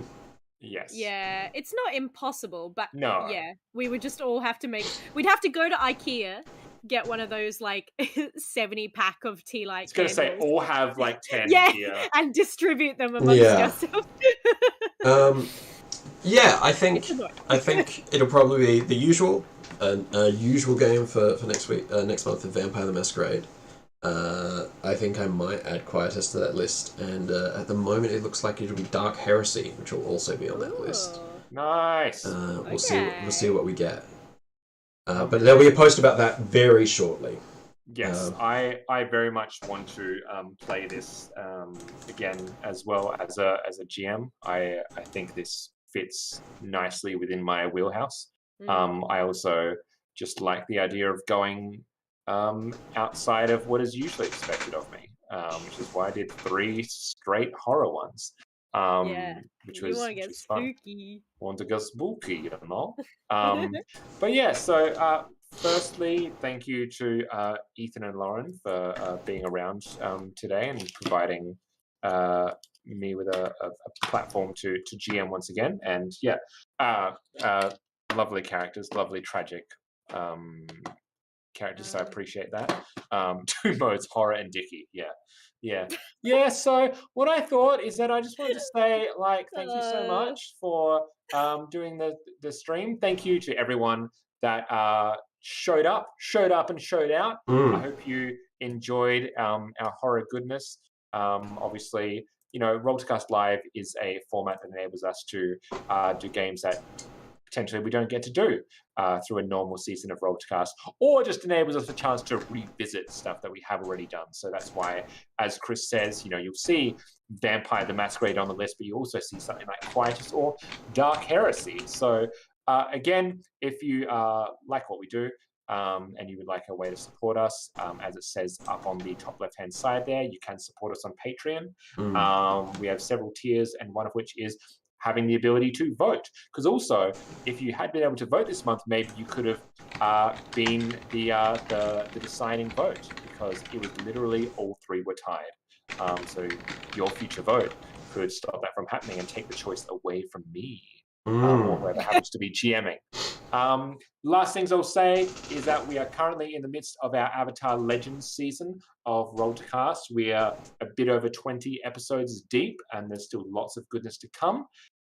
If you'd like to check our back catalogue, we do a different game, a different system every season. Cyberpunk Red, Vampire the Masquerade, Kids on Bikes. We're 7 seasons deep, and towards the end of the season, we'll also be introducing what will be Season 8, which will be GM'd by me. So you'll find that out at a later date. If you want to catch us on social media, you know what? I'll throw this over to Ellen as our CMO. CMO this. Yeah, we're Roll2Cast. So as Sean said, Patreon gives you benefits of being able to vote for the Roll2Cast monthly one-shots. You can also participate in the game if you are on the higher tier. And don't forget, being a patron gives you access to Patreon-only sections of our Discord where we've been doing AMAs. Currently, there's still, I believe, 2 days left on Sean's AMA. So if you've got burning questions for Sean, if you're a patron, if you'd like to become a patron, you can ask Sean whatever questions you can think of. It's super, super fun. So we like to foster that. But of course, if you're not a patron, you can also just jump into our Discord anyway. We like to talk games, obviously what's happening in Roll2Cast currently, our specific loves, what we're watching, what we're playing, pictures of our animals, all that kind of stuff. So head over to our Discord and make sure that you follow us on Twitter. We do have an Instagram. We don't really use it so much. Make sure that you subscribe to YouTube so you can see when we put out our next Roll2Cast live, and of course our episodes of Roll2Cast in general. So when the VOD comes out, rewatch it, like it, comment. Do that on any Roll2Cast video, really. That helps us so much. And of course, if you're listening to the podcast, do the same thing. Give us a rate and review. That's about the sum of it. Oh, and of course, if you would like to see at least one of us in person, I will be at PAX in Melbourne, repping the Roll2Cast Pride. So flag me down there. I'll be there for all 3 days. I'm on 2 panels. So come say hi, get a picture. It'll last longer. Make sure that you're on the Discord to ask those questions. If you do want to ask Sean what question what game he's going to be playing. They literally did that 30 seconds ago. There you go. There you go. You can ask that in the Discord. I don't know if Sean will answer. He might leak it early. You know when the next season is going to come out. So an AMA says I'll answer doesn't mean the answer has to be accurate. That's true. That's true. He might give you 3 answers and you'll have to guess which one is correct. Who knows what Sean will do. Make sure he can just give you a hint. Yeah. Make sure you're part of the Discord. Make sure that you are getting in with the community. And if you do want to vote, you can just vote for a single month if you want to influence. You see the games that come out, you're like, oh shoot, I actually want to be able to vote on that game now. To make sure that happens, I'll be announcing the games before the beginning of the month, so that there is time, so that you can subscribe and do all that good stuff. Is there anything else that I need to say? No, I don't think so. No. We got it all covered. Yeah, and so I'm pretty sure, unless I'm mistaken, so the next Roll2Cast Live will be on Halloween Eve, I believe, because it's the 30th. It is the 30th in Australia. Yes. Yeah. So it'll be a special, true spooky version. No, look, I think that's pretty much everything that we have covered. Once again, I'd like to say a big thank you to Chris and Ellen for playing, for Ollie, Jeffrey, and those at Sinister Beard for creating Quietus and giving us the platform to tell this sad, tragic story today. I love it. We have bought it. Sounds like we'll be using it again. And to all of you who are watching here today and are conversing with us, we love you all. We appreciate you. And until that time, just very quickly, tell everyone as we sign off where we can find us individually as well. So, Chris, you want to say something before that? I will, very quickly. If this time slot doesn't work for you, we're always looking to look at the times. We know that this is a tricky time for our English viewers, so if you've listened to the VOD all the way through, or if you want to if you're an American or an Australian and ask the questions in the Discord, be like, hey, what about if it was this time? What about if it was that time? Does that work better for you? Does it not work better for you? I know with our audience in those 3 countries, Australia, England, and America, the time zones really don't add up. But if that means that to get our English audience in, we need to start earlier, we can maybe look at doing that, if there's a lot of you. So have that chat in the Discord. I'll ask a question and we'll see if we can't facilitate something like that. But yes, see me on at BondingC, I think is my Twitter handle, or Bonding Chris. And make sure that you go to our Patreon website. Make sure you download the podcast and share it with lots of friends on Facebook, Twitter, Instagram, however you want. If you use TikTok, yep, post about it on TikTok. Ellen? Yeah, so you can follow me on Twitter at EllenKGraham1. Like I said, come say hello to me at PAX in Melbourne. You can see me and Phil, not the NPC, the real guy, play Very much Cyberpunk. alive, Phil. Yeah, still alive, Phil. Play Cyberpunk Red every Friday morning over at Sirenscape. And I will also be playing my June monthly stream, which is for me 4:30 in the morning ACDT time, but I believe is 5 p.m. PT. So check that out. It's an all-fem team of Benny Gesserit. It's super fun. Yeah, and just say hello wherever you find me. So I like it when people say hello. And you can find me at Sean Means John, because it does mean John, on Twitter.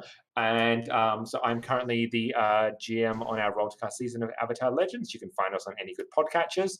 I am not currently on a stream, but I did just finish a one-shot for Cybernation Uncensored, where we played Achtung Cthulhu, a pretty pulpy Cthulhu campaign that is done by Modifius. I was GM'd by Ben, who is a project manager for Modifius and is a lovely man with a lovely voice and a great GM sensibility. And I played the German known as Bodhi Diedrich. And whether you think the accent was good or not, it was very pulpy. So that is the character that I played. So if you want to see that one shot, you may do so. And we'll see what happens in the future. We'll see where I turn up. That'll be us. That'll be all. Thank you, everyone, so much for having a check, and share us around. And we will see you next month. Phil in tow. Bye. Have a beautiful time. Bye, everyone. Ciao. Goodbye. Goodbye. Goodbye.